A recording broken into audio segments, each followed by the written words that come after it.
Jay Crawford, Adam the Bull, Garrett Bush, and so many big names, it would take me hours to say all of their names.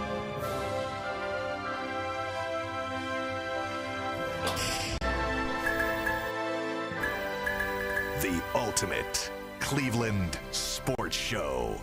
Booyah! The groundhog is in the house.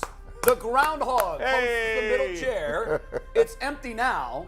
Sorry, groundhog. What's up, Miles? But CC Sabathia will sit in the throne 12 o'clock straight up. So in 1 hour from now, CC Sabathia, the big man, will join us on the set. It'll probably be the first time in the history of his career that he hasn't been the largest man on the set. Right, Absolutely. Brad Sellers has about 5-6 inches on him. I'm in the building today, baby.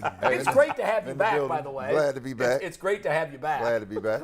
And today sort of ushers in a new era of Cleveland, of the Ultimate Cleveland Sports Show. Because really, overwhelmingly, the biggest story since we first came on the air with our very first show, 4 months ago? I don't even know how long it's been.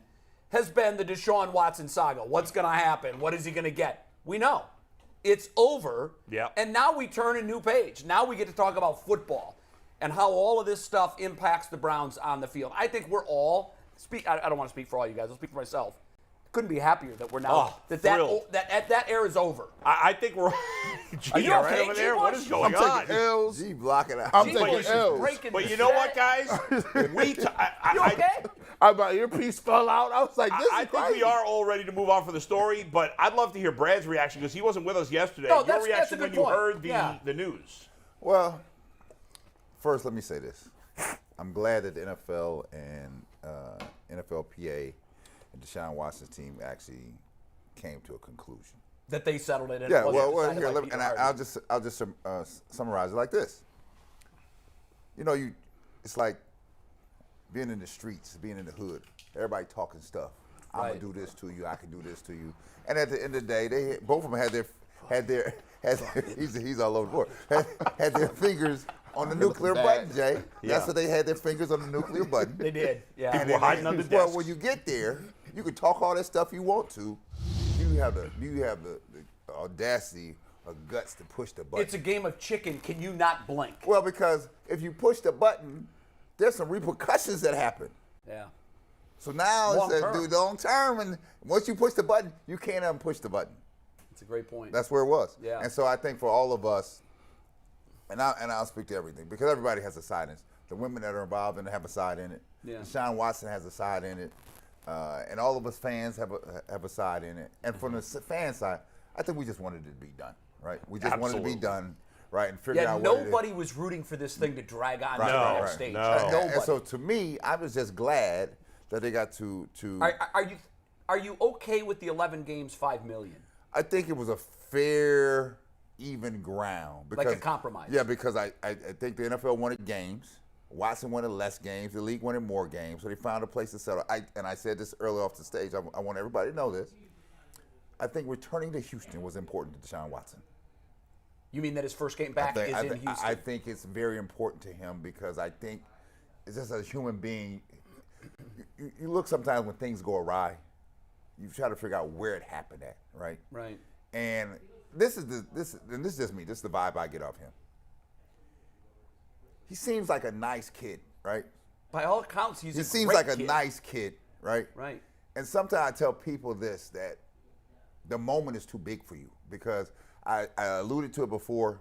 He was not surrounded by people that should have been surrounded. He was in the words they say, he was in deep doo-doo. That's where he was, right? And he did not know it. How did you think he performed in the comment section yesterday? Well, first of all, I think what he wanted to do was, because I think he wants to get behind him. I think he wants this Clearly, behind his him. biggest talking point yesterday, He he wants said this it 12 behind- times. he wants this I'm behind ready to him. move on with my Right. career. I'm And ready he to wants move on to, with he my wants life. to be able to show people that I'm a person that is worthy, right? Right. Even though these actions may not have been worthy. I want to show you that, right? But his problem is he's still embroiled in a legal dispute in Houston, in Texas, case. right? One civil case still pending. Right, and so he can't say certain things, right? And so I said this. Well, you know what? Let me drill down on that. We had an attorney on the show yesterday at Channel 3 at 5 o'clock. Yeah. And she believed that his 2 public apologies hurts him. Yes, they do. In that civil standing. Because and that's a you no-brainer. cannot- But here. do you think now that he settles that and just is prepared to write a bigger check to really be done with this? He probably should. Well, here, let me tell you, that case is going to get settled. It's not going to go all the way through, right? In part because his 2 public apologies? I just think or that. I think he just that. wants I it think over? here because I think he wants done. I gotta imagine the woman that's involved wants it done, right? But they want some fairness in it. But I will say this: in this, you cannot straddle the fence. He shouldn't have been making any statements about anything. The attorney yesterday said the same thing. Anything. She was very surprised to hear those words come out of his mouth. I don't care what you feel like, right? Because it's what did I tell you earlier, boy? It's baked in already. That's right. The people who are against him, they're against And him. Brad, Nobody's there's- changing in their the- mind. They're not changing their mind. We've had roughly 24 hours now to sort of digest the reaction to it. And I know sometimes we have to be careful doing that because social media is not a representation of society by any means. However, in listening to pundits on both sides, from the NFL side and the NFLPA side yesterday, and a lot of the public reaction, even though everybody said there was this need for him to apologize, they think that came from the league. The league was demanding that there was some sort of public remorse shown. So he probably had to do that so we could get to this stage. But the overwhelming consensus, and guys, chime in if I'm mischaracterizing what you've seen and read. The overwhelming consensus from what I've read, seen, and heard from folks that are really close to this story was he actually made things worse with his apology. Because he's trying to serve up a cake for 10 people. You're not gonna serve up this one slice for 10 people. A little bit for you, Jay. A little bit for G. Yeah, you can't feed them all. Nah, everybody not trying gonna to eat here. walk this fine line. He cannot it didn't walk work. He's clearly not a comfortable talker. Right. He's clearly he doesn't love doing press conference, especially about like if he's talking football, it's probably not whatever. But clearly, other things he's not that comfortable. We've seen it enough times. I think now they should keep him away from the and microphone. just like that's it. For a I'm while. only talking football. That's it. McNuggets has his hand up, guys. Let's see what he wants. So we just want to let you all know throughout the day we got a bunch of questions that we came up with yesterday. And, Right. and this leads right to the first question that I wanted to ask today. Let's take tag board, Steve. This was from Pro Football Talk and Mike Florio yesterday. Stevie could punch tag board full. He says, sometimes the best PR strategy is silence. The Browns would have been way better off today if they simply deferred to the league's formal announcement. So That's my exactly question what to I you, agree with that. my questions to you guys is, But there still would have been plenty of people. No, as G said yesterday, and he's right. No matter what they did, there would have been a segment of the population. no, unhappy. I agree, Bo, but let me ask the question this way. Okay. Do you think today we will look at the situation, Watson and the Browns as a whole, including the Haslams, differently had they not talked? There would have I been do, criticism either way, but how differently would I'd we look at rather the the situation? criticism be they're not saying anything than the criticism be they said the wrong things. Jimmy took a lot of darts yesterday too. A lot of darts. And so did D. Let me tell you something. You're not gonna win in this, right? No. But you, So to it's your a point, juxtaposition, you have saying to nothing and saying the wrong You have thing. to say something, but it better be. They were out there They were unstructured. they were I would freelancing. say they were. Yeah. It was a freestyle. It was a freestyle hip hop show yesterday. I have a buddy who is And in the one PR mixtape. department. There was That's an right. and one By the way, Pass the mic. By the Pass way, the mic night. By the way, we've talked about the fact that Deshaun Watson's not a great speaker. He's not comfortable. Neither is Jimmy. Jimmy's terrible. Yeah. He always So, says the wrong thing. Always. I for had a years. buddy of who's leads a PR staff of an NFL team. Yeah.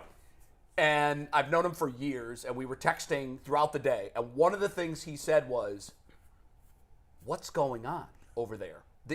It almost seems as if they threw Deshaun Watson out there with no prep. Yeah. I mean, yes, the moment was clearly too big for him, but as an organization, you know who you have.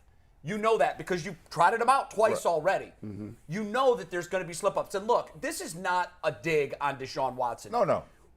Asking him to do what he had to do yesterday, 99.99999% of America will never be forced to have to do that. I always think of Tiger Woods when he had to go in front of those cameras and talk about his domestic dispute, which had nothing to do with the sport of golf. And so Tiger's a much better talker than Watson. a much better and had more experience and all Right. that. I don't want this to sound demeaning to Deshaun. Some people are built for that and some people aren't. And he's built to play football. I don't blame him. The organization knows who he is. And this was the point my buddy made. They know what they've got there. Why in the world did they roll him out there screwed with it up. no protection? They might have got Go ahead, G, 'cause I'ma come in after they might have got eviscerated for it, but sometimes when you're communicating with people, you got to be stern. You got to be a little forceful, right? When I would have came out, I would have had my counsel with me posted. Now, people say, well, why can't you do it yourself? Don't worry about why I can't do it myself. My counsel's here. You going to ask me a question, I'm going to look at him, he going to tell me how I'm going to answer, right? I'm going to make sure I protect myself from at least this thing being blown out of proportion. What do you guys think about that, the optics of that, having a lawyer stand Well, next the to optics, It's a case going on. Still a case. Gee, I know what you're talking about. The optics are horrible. Horrible. They're horrible. Horrible. Now, They're horrible. Bush, to your point, They're horrible. I think they should have told him, let- you will not answer any questions pertaining to the Let me case, go- and that also means you can't Right. You can't Make say your statement. You're sorry. Right. I just don't know how that works. Yeah. Let me go back to what I was just about to say, right? So the optics of it are horrible. The second thing is, Deshaun Watson is what, 25, 26? 26 years old. He's a baby. He was in shark-infested waters. You're not swimming ashore here. Because when you go left, the left shark gonna get you. Go That's right, right. the right shark gonna. And you could hear it in the tone of the media. I said, you're not. No. But here's the good news, guys. Go ahead. The one thing Yeah. that he could have said was, and the one thing he should have said, and they should have prepped him. That's why I told you I was angry. They should have done the presser today. I wasn't angry at Yeah. the fact. I wasn't angry at the fact that the stuff that's swirling around Deshaun Watson. That's another story. They basically walked him out on a plank. That's what He was my buddy out. said. He Yeah. was They out did. there on an island They by did. himself. Where was his And cover? I'm a pro. I've been at this thing. I know how it goes. You're right. You're not gonna fool me on this thing, right? Right. I was like, he had nobody protecting his front, So, to his your back. point, Bull- Where's the organization at? Where's the NFLPA? And a lot They of left him out people there, yesterday yeah. were asking that question. Yeah. But Bull, to your point, Yeah. and I think you're dead on. A 24-hour cool down would have been so much better. No doubt. And here's what you say to stave the Sharks, to keep the Wolves at bay. You just simply tell them, we've got an organized practice scheduled with another team. So there's another team now that is Impacted. that is impacted by our schedule. We don't want to lose those valuable Right. joint practice reps. Plus, We're gonna- we need to go we're through gonna- the details of all and the you know whatever. what? You're right, because there Yeah. was one point where they asked him, do you know when you can be back in the building? Right. I don't know. They're working out those Exactly. details right now. So the cover is for the team, this is brand new to us. Right. We have a joint practice scheduled with another team that traveled. we'll make them to come available here at and this play. time. Yeah. We're gonna check today off the calendar. We're going to dot some of the I's and cross the T's from the actual decision and the agreement. We're going to find out when we can have him back in the building. Deshaun's going to talk tomorrow. Yeah. Nobody would have been up in arms over that. I'm gonna be honest with you. I Yeah. wouldn't even had him out there tomorrow, the next day. No, none 'cause of he that. needed- let me tell you what he needed. No. But you want to put it behind But you, let, too. let me Yes. tell you what I was also surprised and angry at.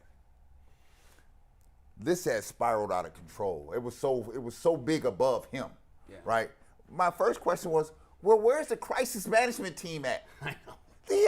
He got more money than anybody. The Browns got It's more amazing. money. Nobody, there's no crisis management team here. Yeah. Because even if this it wasn't the Browns providing that this- service, he could have gone outside and hired This an is so independent far PR firm. above him, his own internal team, Yeah. and people just trying to. Because what they would end up doing, Bull, was like the boy with the finger in his dike. Oh, yeah. That's Yeah. all they were doing. Yeah. Plug Plug this, hole. plug this, And plug I'll this. tell you, I'll Brad, plug this one. I'm gonna I plug mean, this one. This may be unfair to say because I don't know the intricacy of all the relationships here. But if I'm Watson, I have to reevaluate all the people in my life, like my manager, my agent, because they have not helped me here. Well, Or at least in the public perspective, Let me say they this have too. not. He probably didn't help himself either. That's true. No, Because when that's you're true. in it, But when Brad, when you're in it, you don't know that you're in it. To the point that what you just said, he's 26. He may have made the miscalculation that the people that he's currently with could navigate him through this space. Yep. I think to your point, Bull, he's probably reevaluating those relationships No doubt. now. Has to. But more importantly, and again, I still say it's incumbent on the Browns to prepare this kid for what The he's Browns facing. failed him. And No doubt. I don't feel that he was prepared. And I don't know that, I don't know how much they ever could have really, truly gotten him ready Right. for this. It was clear. What really was disappointing to me was it was clear in their conversations beforehand, they gave him 4 buzzwords. Yeah. Moving on, Yeah. which he used way too much. I want to move on with my career. I want to move Yeah, on with my life. right. Whenever he didn't know what to say, Yeah, went back he went to that. back to I Yeah. want to move on with my career. I want to move on with my life.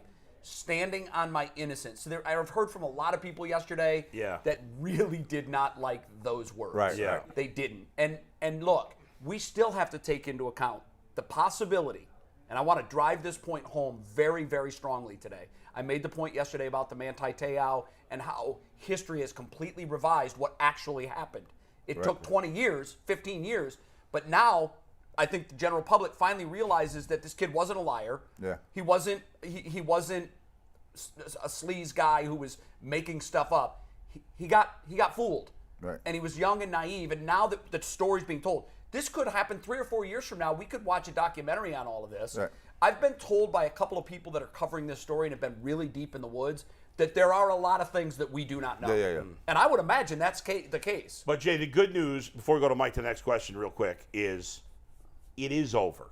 It may be bad PR. He may have looked bad yesterday. Everybody saber-rattling and pearl-clutching and writing articles. Right. But none of that matters. It doesn't. Because he's going to play We week know what 12. it is now. So you That's know right. what? Yeah. And this is the good thing about it being over. A lot of that hand-wringing that was going on, Yeah. a lot of the journalists that were trying to maybe virtue signal by saying, how could this be all it gets? Yeah. They were actually advocating for a punishment. Punishment's out now. So Right. hold your pearls. Yeah, that's it. Get off your high horse. Move It's on. over. Yeah. And we all know what it is, and we all are going to live with it. That's right. And No. we'll see him in week 12. Well, Jay, but let me tell you something. It's over for the majority of the part that we've been discussing.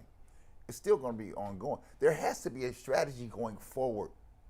He has nobody, because wherever he yes, goes. but he's no Yeah. longer going to answer No, questions no. about it. No, but Don't the- answer There questions has- about it But anymore. the anvil over his head is No, gone. that's right. that's gone. the. But we got I'm McNuggets. just saying. Let me just finish this. Yeah. I'm just saying this, right? He needs help here. He does. He needs help here. Yes. Right. That's and correct. it's incumbent upon the organization that he works for and the NFL Players Association that he pays dues to see Brad, that he needs help. A question just popped into my mind. McNuggets, hold on 1 second, because I think Brad is going to give us fascinating insight here. You've been involved in scandal. Not yourself, Yeah. players on teams that you've played Yeah. for. I've always been interested in the balancing act that goes on, and I've heard wildly differing numbers. In your experience, who is driving the bus on those individual scandals? Is it the player's individual team? Let's just use Dennis Rodman, for example. Right. Is it Rodman's agent, his people, his PR staff, and Dennis that are making those key decisions? Or is it the Bulls? So in the case of, I'll give you two different scenarios. Rodman and the Pistons. It was the Pistons, right? When Rodman got to the Bulls, it was Dennis and his team.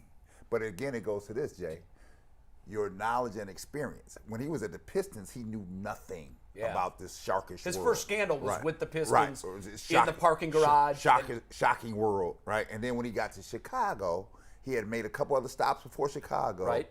And he became better. You surround yourself with Do better you people. think there's a right way or a wrong way in terms of whether the team is making those key decisions or the player? I imagine there were major conversations between Watson's team and the Browns as to how they were going to navigate It depends these on the waters. varying interests here, because some people have an interest in only themselves. Some people have an interest as you as a human being, right? Right. They see value in you as a human being, and they're like, "Let me help you." So if Watson's team felt that the Browns had only their best interest in mind, they might be pulling harder on the rope. I think there's a give and pull between, because I think that Watson had to feel like the only people standing up for Watson was Jimmy and Dean. The Haslams were standing up for him. Mikey, what do you got?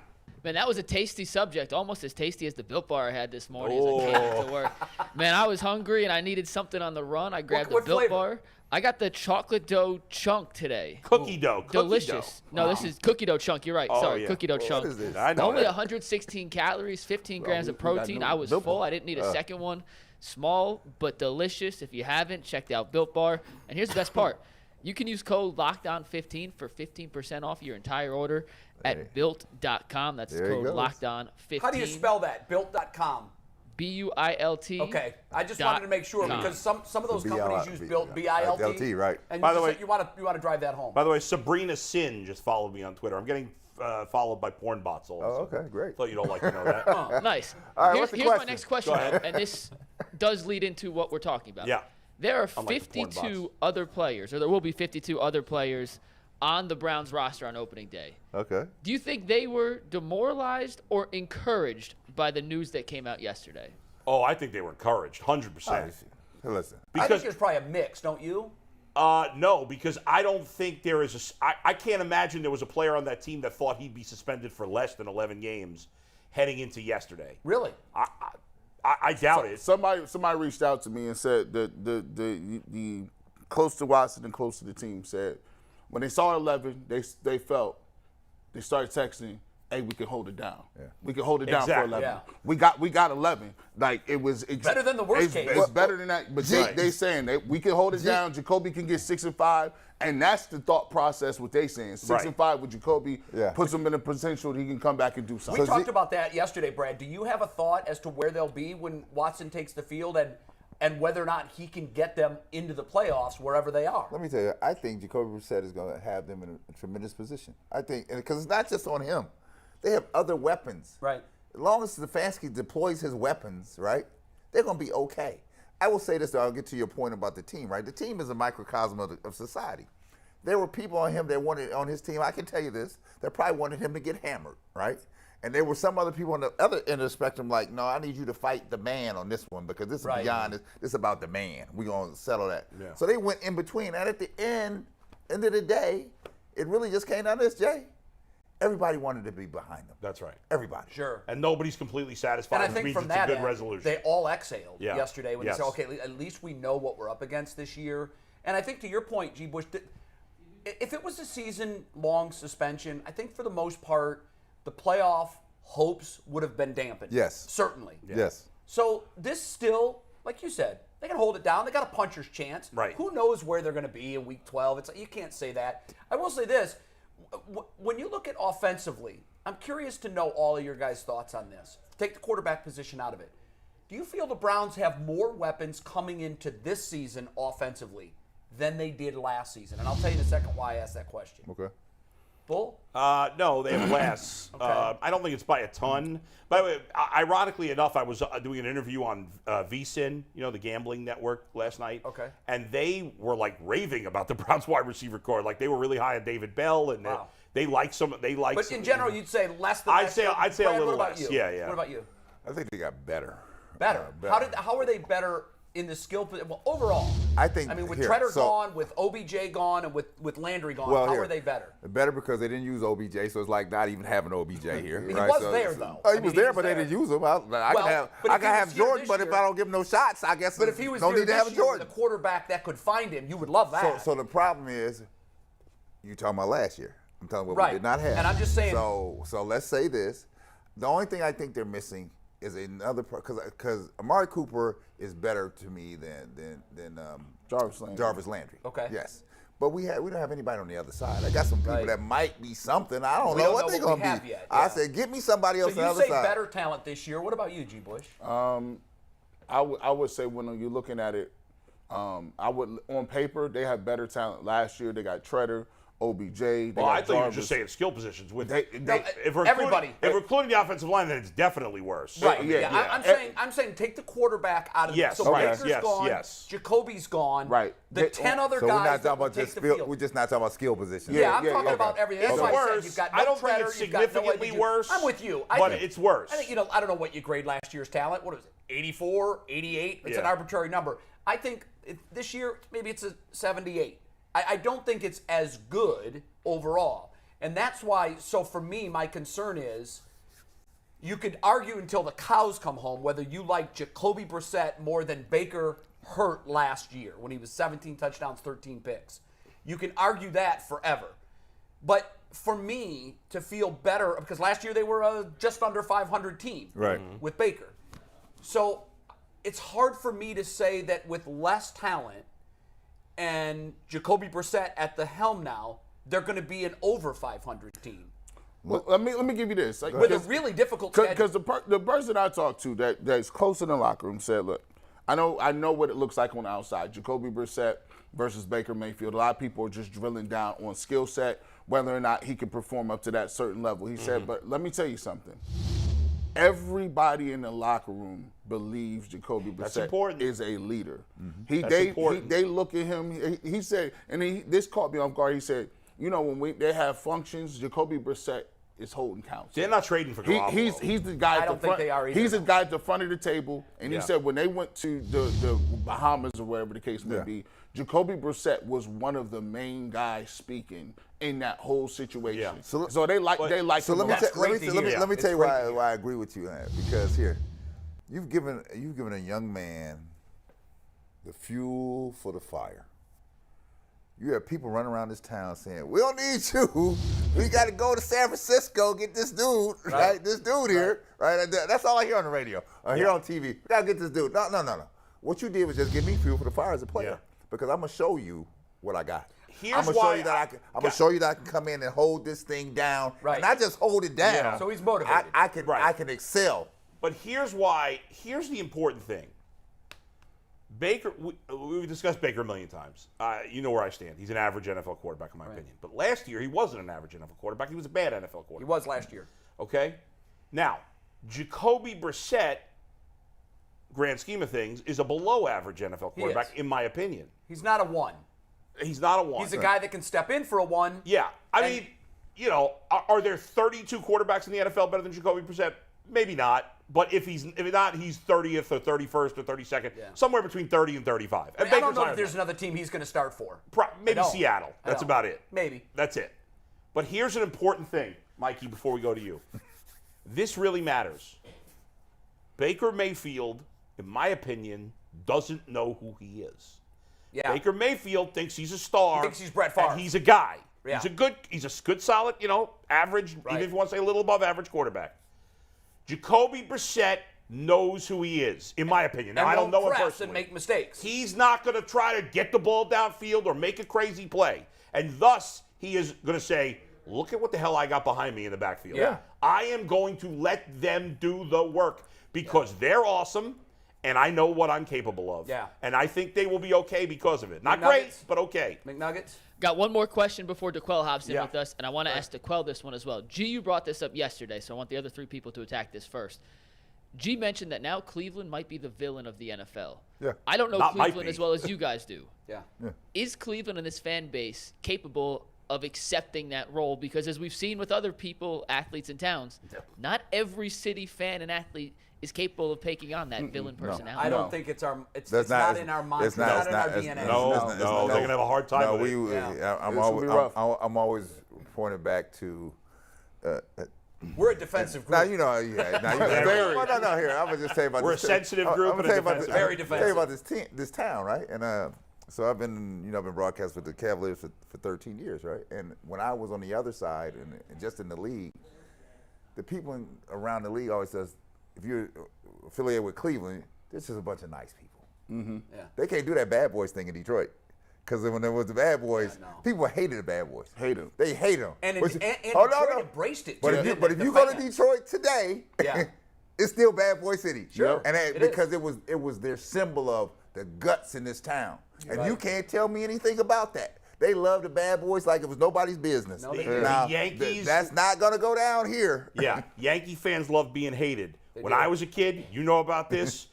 If you were a fan of Georgetown, you loved it that everybody hated you. Loved it. When the kid in D.C. area, you loved it when you were being hated. This town does not like being hated. Why? We've never really been hated very often. Maybe Albert Bell was hated. We I haven't don't know. been hated, but we've been disrespected. Disrespected, yes. There's a difference There's a there. difference. Big difference. And I think that's why the fan base is so sensitive and defensive. No doubt. Because all I ever heard when I was in ESPN's cocoon was how bad Cleveland was. And not just the teams, but the city. Mm-hmm. And I was carrying the Cleveland flag through the building, constantly having arguments with people. That's it.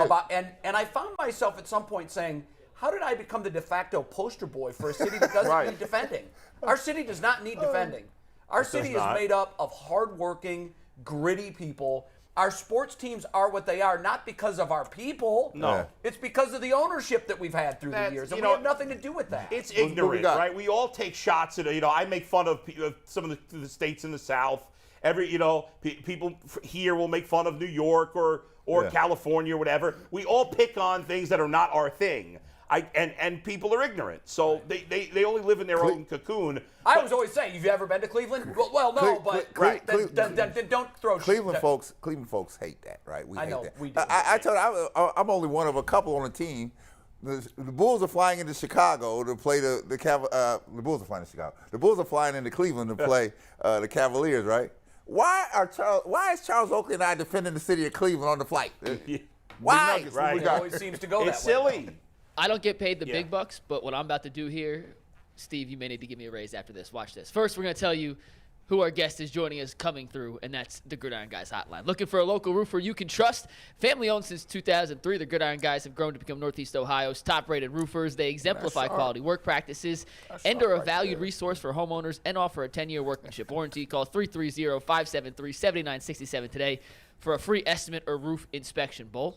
Gridiron Guys.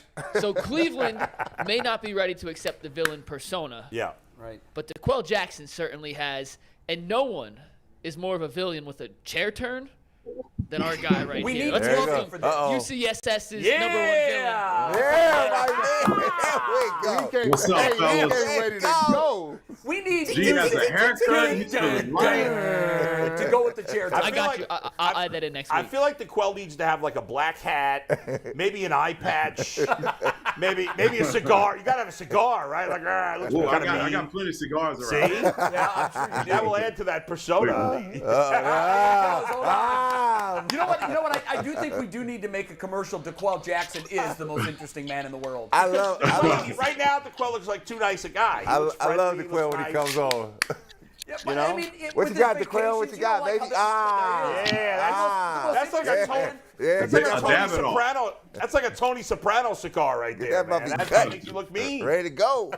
I'm always ready. That's Right see? there. Now he looks mean. Now we talking. He looked nice. You put the cigar. Now he looks nice again. Cigar goes in. He looks mean. Because I gotta go to Jay. We gotta go to DeQuell. I need DeQuell's take on this Deshaun Watson thing. Yeah, right? did they get it right? 11 games, $5 million. Are you happy with that?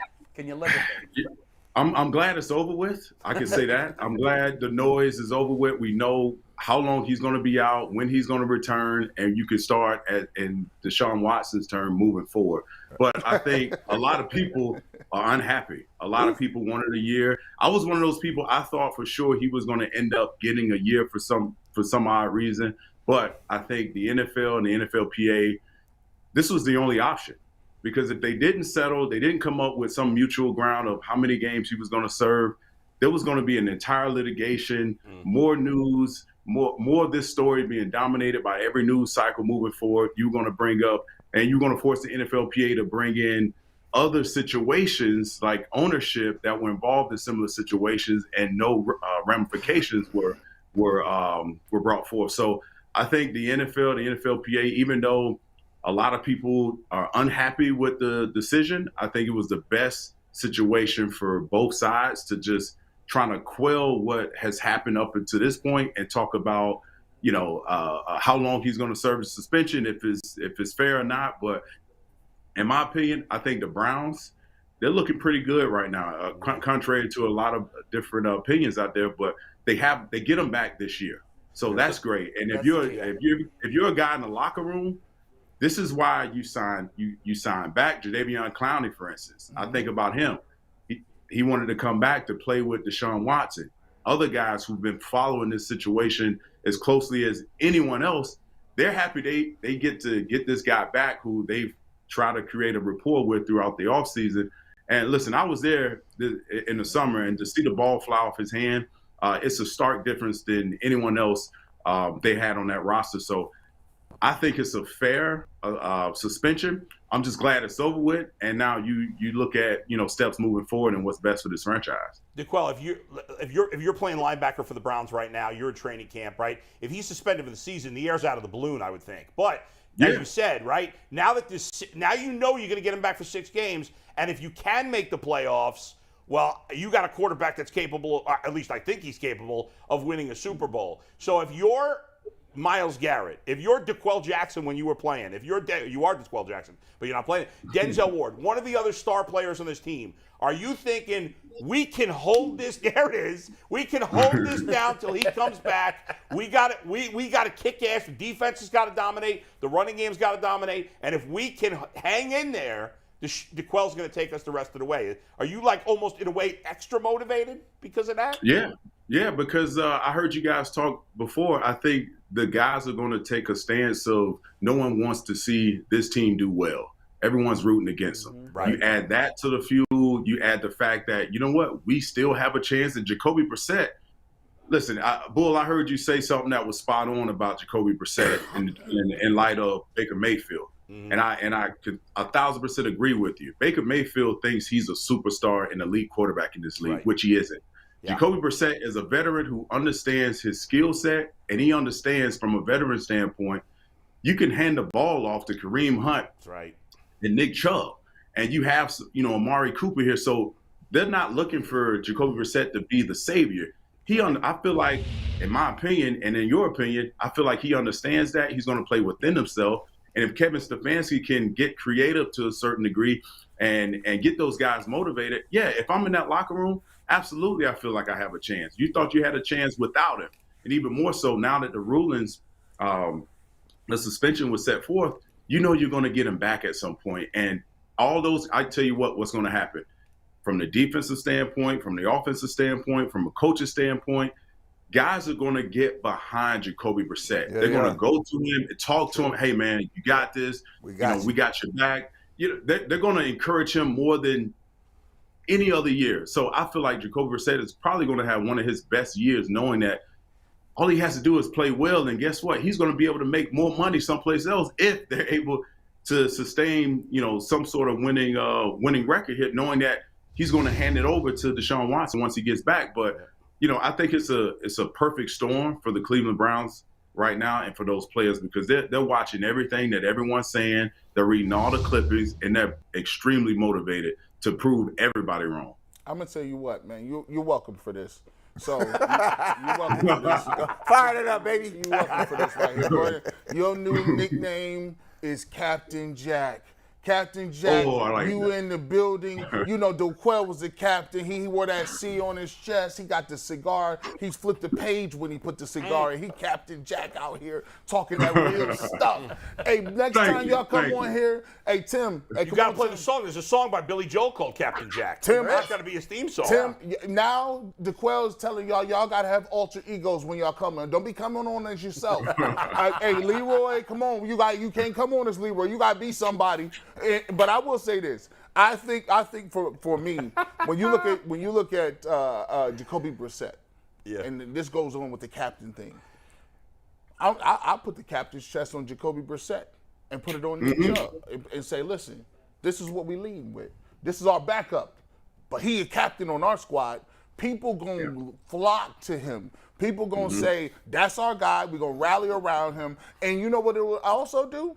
It'll make Kevin Stefanski be conscious of the way he's calling these games. Because every time you look in that backfield and you think that you want to do something crazy like a flea flicker reverse super duper pass on fourth down and 1, you got to look back in that backfield and you see Nick Chubb, right? I need that to be in his mindset, and I think like you said, I think they're going to surprise a lot of people. So have we moved? And DeQuell, I want to get your thought on this. Yesterday we sort of threw out where we thought the Browns would be when they finally get Deshaun back on the field. And I think the general consensus we all thought 5 and 6. Yeah, 5 and 6 or 6 and 5. There were some that were a little optimistic. Where are you? Where will this team be when Deshaun gets back on the field? Yeah, man, it's hard to say. But You've been talking them up. You guys have been talking them up like we're going to be a leg away. Let's go. But I'm looking at the schedule. That's a great question, forget all that. Yeah. When you get off the quail, come to me, because I didn't answer that question. No, I know you did. I want to defer it to someone right now. But you know what? Hey, DeQuell, there's a schedule on the screen. We got you. Don't worry.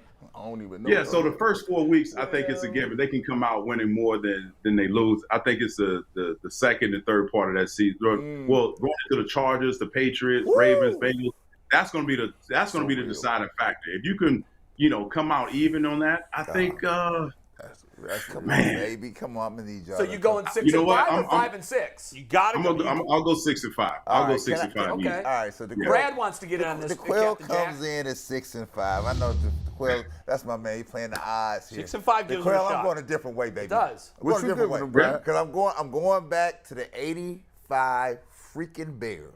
Right. Okay. What? 'Cause let me tell you what. Let me tell you. No, let me tell you. I say We're going to be 11 and 0. No, I say 7. No points allowed. I say 7 and 4 because now the shift now is not on Jacoby Brissett and the offensive side. Yeah. I'm going to Myles Garrett and them on the other side. That's the greatest football team ever. No, but that D was solid. Pause. They came with heat. So you got Clowney, you got Garrett, you got the lockdown corners, you got JOK. Who's your linebackers? The young, hold it. JOK. JOK. Anthony Walker. Look, let me just tell you. This. Captain Jack. Captain Jack will be. That was You badass. need a cigar. That's a bold prediction there. Look, I'm bold. Hey, DeQuell, you only play one way. You can't go to Vegas and bet $1. I feel you. He's all in. You got to Brad's go all all in. in. On it. The other thing I'll say. So you're 7 and 4. I say another thing is I'm gonna need any Browns fan across not this city, across this nation. I don't give a damn. We backing the Browns. Oh, well, you know that'll happen. No, No doubt. but I need We you back to. our I team, need though. you to Another be- level. I need you Another to believe it, right? Yeah. I don't need you to go in there squeamish Well, like, there have been years, the I don't wanna point Browns. this out too I much, don't know but what the Browns are There gonna have do. been years, though, where we were all in, and 3 weeks later, we were like, what the hell just happened to us? 19. What You just got happened? Mikey. Go ahead. So, DeQuell, when we have breaking news like this, I like throwing questions out at the guys. I want you to start with this one. We saw in the first preseason game, Deshaun Watson did not get a very favorable reception from the Jaguars fans. cares? We know as he goes to other stadiums, Pittsburgh, Cincinnati, Baltimore, he's going to get booed. You played. Do boos affect players, and how easy is it for these elite caliber players to kind of turn that crowd noise off and just focus on the task at hand? It can either go two ways. Either you embrace it and you use it as more wood on that fire, or you can completely succumb to it. And right now, Deshaun Watson has no choice. He's playing for his reputation. Whenever he comes back, he's got to prepare himself mentally, more than physically. It's mentally is how sharp will he be? Because we all know when he comes back, he won't be sharp. We can't expect him to be the guy that was playing for the Houston Texans and just pick up where he left off. It's going to take some time. And that's why Jacoby Brissett definitely, if he understands the situation, he's got to take full advantage of it. Because honestly, when he's able to play, does he play right away? You know, if he's not been with the team for 11 weeks, Wait, does he are play you right intimating away? for a second that he would not play in Week 12? Yeah, there's a chance. Well, no, let's There's a hear it chance out, that he because may not be ready. Well, he does get to come back to the facility in early November, so he would have Well, I a guess month. come to He's in the facility facility in in October. October. No, but I mean work Practice with the in team. November. Practicing with the November. team. November 14th, So- he could practice. But you know what, though? That's an interesting point. We have never talked about that. Yeah, Walk us through how that would work. Yeah, I mean, listen. Right now, the preseason is shortened, so we're going to see a small dose of him. And we saw the overthrow right away. And I don't know, depending on where the Browns are from a record standpoint, do you rush him back? And if you're playing well, do you take Jacoby Brissett out and do you implement Deshaun Watson? Obviously, you have to, because you basically committed $230 million guaranteed, so you have to put him on the field. But I mean, I'm just saying, what I'm saying here is we can't expect him to just pick up where he left off. And there's going to be some grace period, and it's going to be up to Kevin Stefanski and this offensive offensive coaches to understand, is he ready or isn't he? Because you don't want to, when you have a good thing going in the National Football League, especially with everything that's transpired within this organization, if Jacoby Brissett is the man and he's the captain and he's leading the ship and he's moving the ball and he's doing everything right, do you really want to shake that up? Wow. I know it's not everybody wants to hear that, but let me respond to DeQuell's statement, because he's absolutely right. It's on a case by case. You got to see where you are in that moment in time. Yeah, what if you're 8-3? What if you're 9-2? But here, the other thing is, you make no mistake about it, this franchise is built on Deshaun Watson. That's what it is. Right. Period. Right? Yeah. The question is, between the suspension date that he actually is out of the building and the return date in October, what is somebody going to do? Because walking into a situation where you come back, you're going to play back in Houston, right? You have to be mentally prepared to go into Houston. right? Sure. And so now you want to leave him out here on the island by himself for a month and a half, and no prep work. Right. So what is being put in place to secure that? It's an interesting conversation, and to that end, maybe the Browns are even doing that conversation internally because the reason I bring it up is we had Jason Bristol on the 5 o'clock show yesterday on Channel 3. We've had him on this program. He's a KHOU sports reporter, and we basically wanted to gauge what Houston's reaction was to yesterday's news, particularly the piece that he's going to make his return in Houston. And he predicted that it would be the most hostile crowd ever in the NFL. Right. And one of the things that he pointed to was, and a lot of fans have forgotten more than Michael Vick? And here's why. He said people forget nationally, but they don't forget in Houston. He quit on the Texans. He walked out of the Texans organization before this was even a story. Hold on. Yeah. And he said, don't underestimate the vitriol that the fans have towards him because of that. Good. He needs that in the first game. He's going to play in that first game, and he's going to kick the living crap out of that team. Let me tell you something, because I'm the only one here who can talk to this, right? Talk it. When I left Wisconsin to transfer to Ohio State, right, as an all Big Ten player, I did that in April. School let out in May. As soon as I announced that, they were raining things down on me from the dorm rooms in Madison. I can imagine. Right? So by the time I walked back into Madison the following after I sat out the year, right? Now, that's a year later. I had to sit out a year. They still remember. Let me tell you something. The crowd in Madison that day was so hostile to me and my family. I can only imagine. Right? And here, my teammates, you know how you get dressed in the locker room, DeQuell, you get ready to go up for pregame warm-up. My teammates coming back in like, you can just hear the whole arena chanting for Brad Sellers, just chanting the name. I'm downstairs in the locker room underneath the gym getting dressed. They come back in and I say, hey, they're calling for you up there. You think I can't hear that? Yeah. Your mind how better, did it your affect mind you better be on the court? Once the game started, how did it affect you? Well, I came in, what I locked in on, let me tell you what I actually locked in on. There were a number of African-American students that were at Madison that were my friends. And they showed up at this section in the game, right? And they were like, we don't give a damn. We here for you.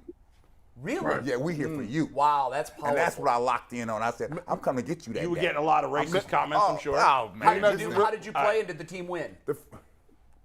We lost in Madison. Damn. See, I played, my first game was in Ohio State against Columbus. I beat the hell out of them in Columbus, right?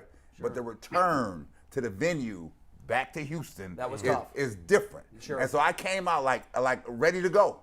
But the problem was Wisconsin was ready to go. Right. Yeah, they were ready to. And Watson's, and it may be many years later, but Watson's going to get racist comments too. There's no doubt that's happening. Can you imagine your parents sitting in there listening to that nonsense? Yeah, it's hard. And the way things have gone on, his press conference of him, I know you guys briefly touched on it, but I feel like the Browns need to go outside of the Browns organization to find some crisis management company to sit him down. Yeah, that was our leadoff point today.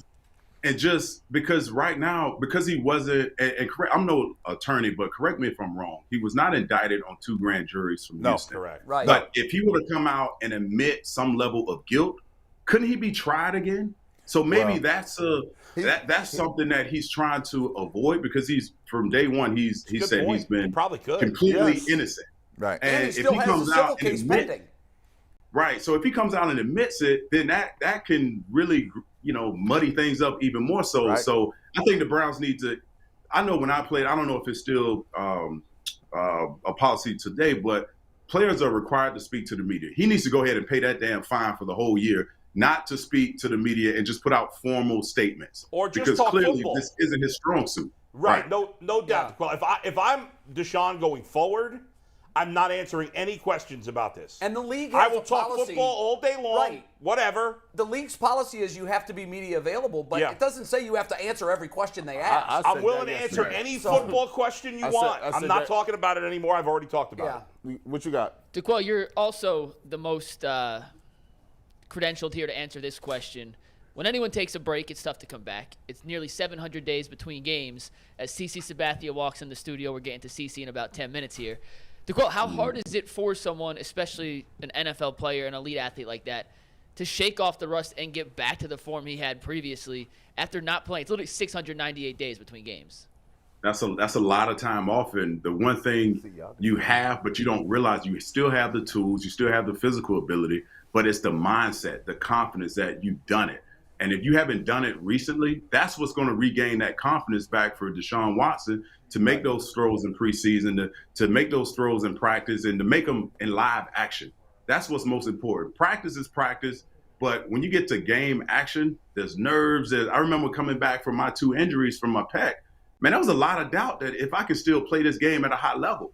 And it took 1 or 2 snaps where I got overextended, my arm didn't fall off again, and I realized, okay, I'm okay. So it's going to take that moment. I don't know when, but absolutely, it's going to take – it's not easy to come back from that. And then you add on top of the criticism he's going to get, the fan he's going to be a fan favorite just to heckle. So he's got to be in extreme mental shape before he takes a step on that field. And honestly, if I'm the Browns, unless I've made a assertive effort to get him proper media training outside of the building, I don't put him on the field when he's available to play going back to Houston if he's not prepared. Yeah, wow, that's I don't put him through that. That's really interesting. So to the Goodell point, I'm glad he said that because Goodell is absolutely right here. He needs a crisis management team around him, right? Sure. And because he's not prepared for this yet, right? Not that you could ever be prepared for it, but you could be much better prepared than what we've seen over the last 24 hours, right? And I would just say this. It really is dependent upon the player because, Jay, you asked a question earlier. You said, will you be able to make it? Can you take the heat, right? It depends on the person. Magic Johnson, for example. Remember all the stuff that was swirling around Magic at the time, right? Yeah. He could take it. He stood there in the fire. Kobe Bryant could Kobe take Bryant it. said, Goodell knows there have been a number of other players that succumbed to that heat. You can succumb to it quickly because you're not built like that, right? It depends. Even LeBron, Brad, said he didn't really like the hate. I mean, he played great anyway. It depends on how you're built, right? Yeah. And so if the assessment comes in now, because now you have a body of work. You see that he's not built to handle this right now. And it's only going to ratchet up going back to Houston. So they better surround him with somebody to prep him because I would think that's happening. And I'll say this, too. Like, people talk about counseling, right? And counseling goes one or two ways. You can have counseling where, you figured out what you did wrong and self-evaluation. But you also have to have some sort of counseling to say, the person that you are when you were performing at that level, are you a different person now? Because one of the things when you say you got to be contrite, when you told you got to be contrite, you got to apologize, you got to be remorseful, you got to be all of these things. When you on that court or you on that field or when you doing what you need to do, you got to be a savage dog in your mind. You got to be assassin. You got to be a stone cold assassin. Do you think? And you think cannot Deshaun have has that makeup? He's a nice from guy. what he seems like he's a very nice guy. I think he's a killer on the field. I do. I think he's a total killer on the field. And I don't think it's going to be a problem. I'm reminded when CC comes in here to talk to us, I'm reminded about Albert Bell's time here in Cleveland when the heat got turned on. This is Cleveland heat. This ain't New York heat. This is not Chicago heat. This is not that kind of heat.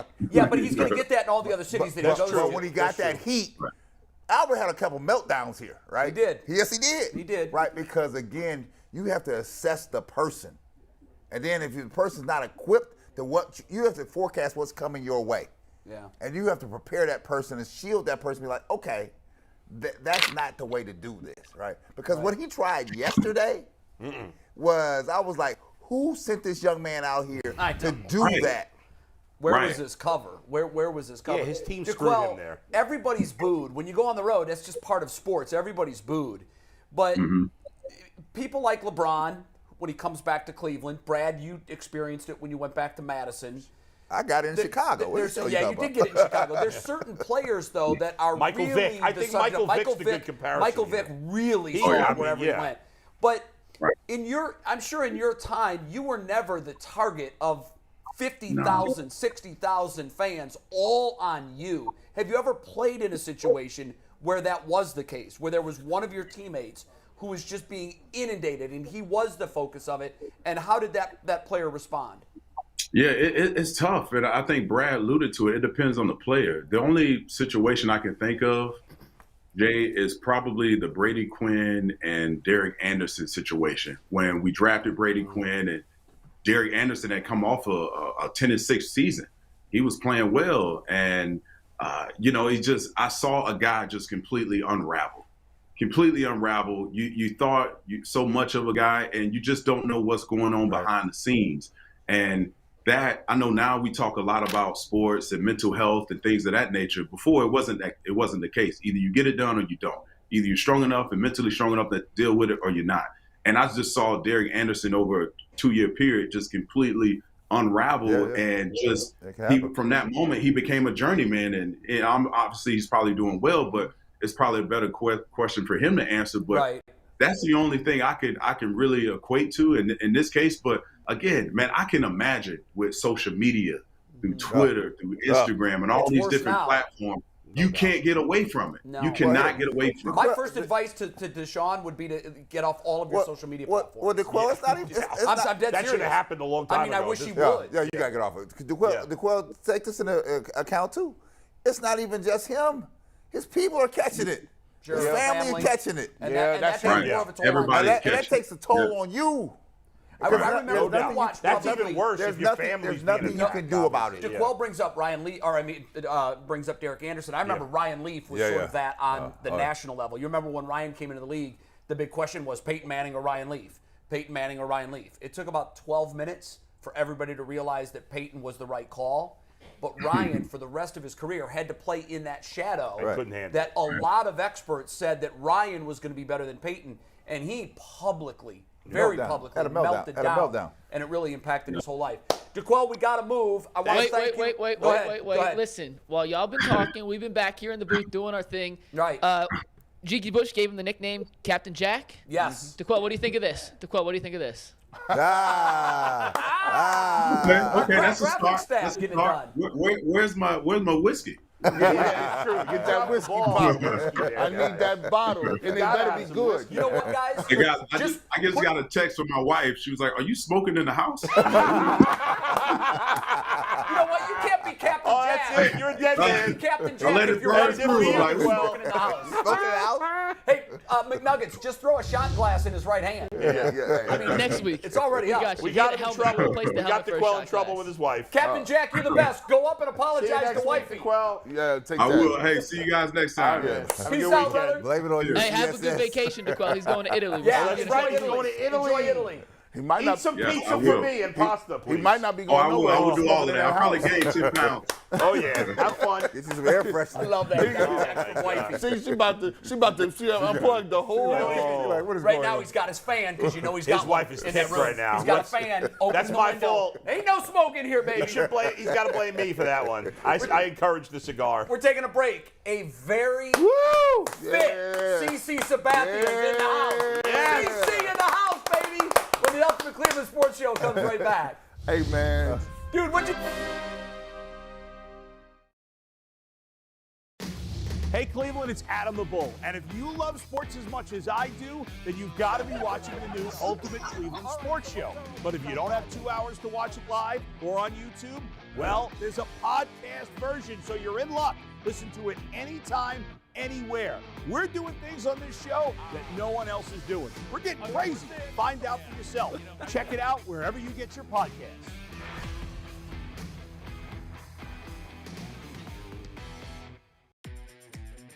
What matters most to me is family. Sometimes you don't realize how important it is until you're away from them. What matters most to Jay? His family. He is a big family man. What matters most to me? My family, my safety, your safety. I think the thing that most impresses me about Betsy is her versatility. Give her any assignment that involves going in front of a television camera, and she's gonna knock it out of the park. What's new with Betsy and Jay? Weekdays at 5 on 3. Recognize that feeling? It is the feeling of being together, enjoying the company of a familiar face, and sharing moments that matter to you, to me, to us. What matters to some could impact all of us, especially in a place like Northeast Ohio. Here, stories are shared from east to west to south. Stories of perseverance, of family, of love. If a story brings us together, it's what matters most. Hi, my name is Jay Crawford. I am a lifelong Cleveland sports fan. I have carried my fandom every city I've ever lived in. People have always asked me, why are you so diehard about Cleveland? It's because I'm from here. And we know how much our teams mean to us. Most of us know that because of our parents. In my case, my father was just a huge Cleveland sports fan. It was really part of our life. It was woven into everything we did, and it was our connection throughout his life.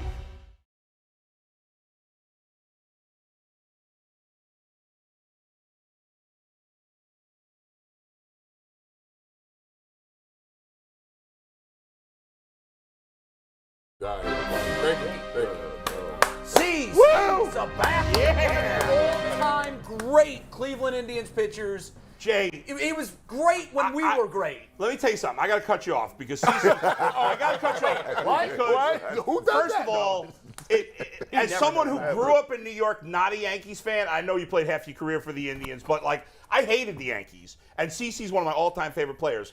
And I first saw him pitch. I was doing play-by-play in 1999 for the Batavia Muck Dogs, and you were pitching for the Mahoning Valley Scrappers. Yeah. And I saw you pitch, and I said, "Whoa, this guy's going to be in the big leagues very soon," because you stood out. Because at that level, how many guys make it to the majors? Maybe 2-3 guys per team. Yeah. I think Victor Martinez on that team, right? Yeah, Victor was catching. And we had on our team that year, Marlon Byrd played for Batavia. I think Ryan Madsen was on that team, and then Ryan Howard the next year. Chase Utley soon after that. But like, I never forget seeing you pitch there, and that place would get big crowds for A-ball. And like, do you ever think about those days, like coming up in the minors and like, did you know how good you could be at that point? No, I had no idea. I mean, when you're in the minor leagues, you're just trying to figure out, like, how do I get back to Cleveland? I remember, like, getting drafted out of high school. They brought me here to Cleveland. I did the whole press conference, and then they dropped me off in Burlington, North Carolina. And I'm like, Welcome to the show. Like, how am I going to get back to the show? What is you this? don't see a path. What is this? Like, I walked into the clubhouse, and it was a bunch of, like, black dudes over in the corner, and I went to go say what's up. Nobody said a word to me. Everybody was Dominican. I had never seen a Dominican guy in my life. So, you know what I mean? Like, I was 17 years old. Started doing sign language, bro. Yeah. You know what you're talking about there, bro? I was just trying to figure everything out, and I was lucky that I got drafted by the Indians organization or the Guardians organization now. And had Carl Willis and all these different people that can help me grow. Right. Because I wasn't ready to be a professional baseball player. I didn't want to wash clothes when I left home. You know what I'm saying? Right. So I had the right organization. I really got blessed by getting drafted by Cleveland. At what age? Because you made a statement here, and we've been pros, right? So at what age do you felt like you understood what it meant to be a pro? Man, probably like 25, 26. Right. That And long? I was in the big leagues at 20. Right. So I had, Ellis Burks and Dave Burba and, Robbie Alomar, all these guys that had to, they raised me. Showed you know what's happening, right. Literally raised me. What was your welcome to the big league moment? I think my welcome to the big league moment was just being around the team.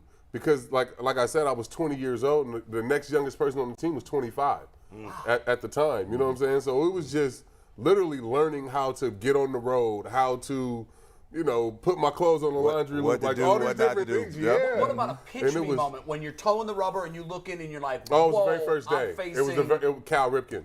Wow. It was Cal Ripken, the very first game. What's And going through your mind as you're looking into Cal, and what happened in that at-bat? It was like the first thing I thought was like, dang, like I'm in the big leagues. You know what I'm saying? Right. Then the second thing was like, damn, I should have slept a little more. I'm tired. And then the next thing, it was like Cal hit a double down the line. I'm like, oh shit. So you struck him out looking. I ain't gonna leave my boy out here on the island. So let me get my very first game as a pro was against the Lakers in Chicago. So they start me that day, right? So I come out and let me tell you who come to the jump circle. Magic, Kareem, Worthy. Yeah, you talk about I walk through the line sweating. I'm like, oh my God, there go my dude. I'm out here with these dudes. Somebody get a picture of this.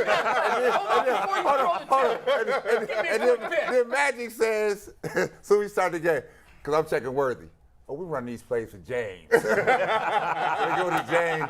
James scored the first time. I said, okay, James scored the first time. We're going to go down and come back. They come back the second time. They said, no, Magic, run the thing with James. He ran that thing 8 straight times. Worthy had 16 off the rip. Did you know? Welcome to the league. And I was like, oh my God. That's crazy. Did you know you was kind of different? Like, so from me playing baseball, when I was at a young age, just not many black kids just playing baseball. And so, like, when I saw, I'm like, who does the Indians got a dude that got tattoos? He about 6'7". He like jewelry, like I like jewelry. He had me lost when they had the gang hat. That was my thing. I was like, oh yeah, that's my man right there. I was like, that's my man right there. Nah. Did you know, like, you had an impact like that, you know, with younger players? I definitely tried to maintain myself, for sure, whether it was the baggy clothes, the Jordans, the hat, the tattoos, all of that stuff. But no, I didn't think I was different because where I grew up in Vallejo, we all played baseball. Okay. You know how basketball is the culture in the hood, in different places, wherever it's New York or wherever. In the Bay, in Vallejo, it's baseball. Okay. So, like, that's what we played, and we played at a high level. We were really, really good. So when I got into other places, like as I got into my teen years and get better, then it's like I'm the only black kid on the team, or it's only like 2 or 3 of us.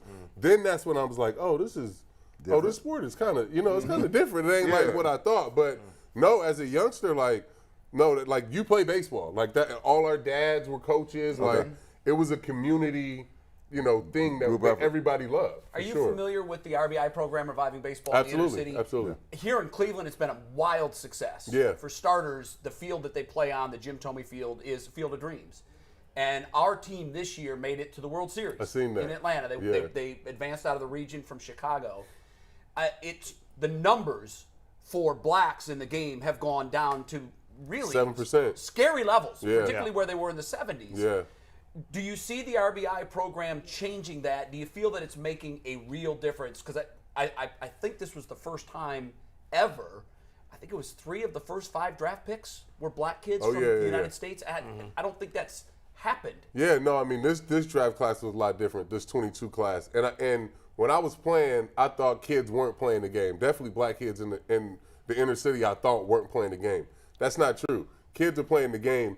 It's just we got to get them the more opportunities to get to the higher levels, to get to the perfect games, to get to baseball factory. It is working. RBI is working, and the 3 of the 5 kids that you seen get drafted at MLB started in MLB programs. My son started in those MLB programs. They started in the EDI, and now they have Hank Aaron and all these different programs to develop kids and identify talent at a young age. We just need to make sure that we can keep them in the game. From 12 to 15, from little league until high school is when they fall out. Are they losing them to football, basketball? You lose them to everything, whatever. Whatever it is, you lose them. Yeah. When they don't have the structure. So we need something from 12 to 14, 15 that can keep these kids interested in baseball. But they're playing the game. Yeah. And I said it in 2007, and people got mad at me. I was like, it's a crisis in the game. I look around, it's only one black player on each team. Right. You know what I'm saying? Maybe even some teams had none at that time. Sure. And this was 2007, and everybody jumped down my throat. So, no, I mean, the way the game looked in the 60s or the 70s and the 80s is that's how I grew up watching the game. You know what I mean? And that's what I wanted to get back to, where it was 26, 27%. One of my first memories of baseball is Oscar Gamble with his afro coming out of the helmet. CC, you mentioned your son. Obviously, he's a freshman. He's a freshman at Georgia Tech, right? What's very unusual is that usually when we have legacies that are someday going to be in the big leagues, or at least we think, it's usually if the dad was a pitcher, the kid's a pitcher. Not in this case. Your son's a big first baseman, huh? Yeah, he's a first baseman, man, and he goes by Karsten. The kid, he likes to be in his own lane. You know what I mean? And he loves baseball. He obviously, I mean, I sent him a picture yesterday from 2 days ago from the game here. He's like, take a picture of a slider with me. So he still loves this place, and he loves baseball. He pitched early. So he pitched at a young age, but I wasn't around, obviously, playing. Yeah. So I wasn't there to kind of help him. And, he grew up really in the tri-state area. He was born here, but he grew up in the tri-state area. Yeah. And he would pitch at, 11, 12, and there would be dads, making comments. Oh, I thought he would be better or throw harder. He liked to pitch when he was younger, but he just kind of got away from it. If I was home more, he would have been a pitcher. Yeah. But I think my 11-year-old, I got one that just turned 12. He's going to pitch for sure because I'm home all the time. Okay, talk about that. You just said something that was fascinating to me. Like, you and Brad, I talk to Brad all the time about this. When you're a professional athlete, not being home, not being around your children, and trying to go between being a professional, being the best you can be. Talk about some of the I guess the downsides of not being around your family when you're trying to be a professional athlete? Yeah, no, I mean, you got to have a strong partner. You know, my wife is, I mean, obviously the backbone of our family. She's an baseball agent now at CAA, but she raised our kids. You know, I mean, I can't really say that I was there to day to day to help raise little C. You know, I was there for the big moments, Christmas and all these different trips we go on in the off season, but day to day, it was her. So however he turned out, however these kids turned out, is all on her. Right.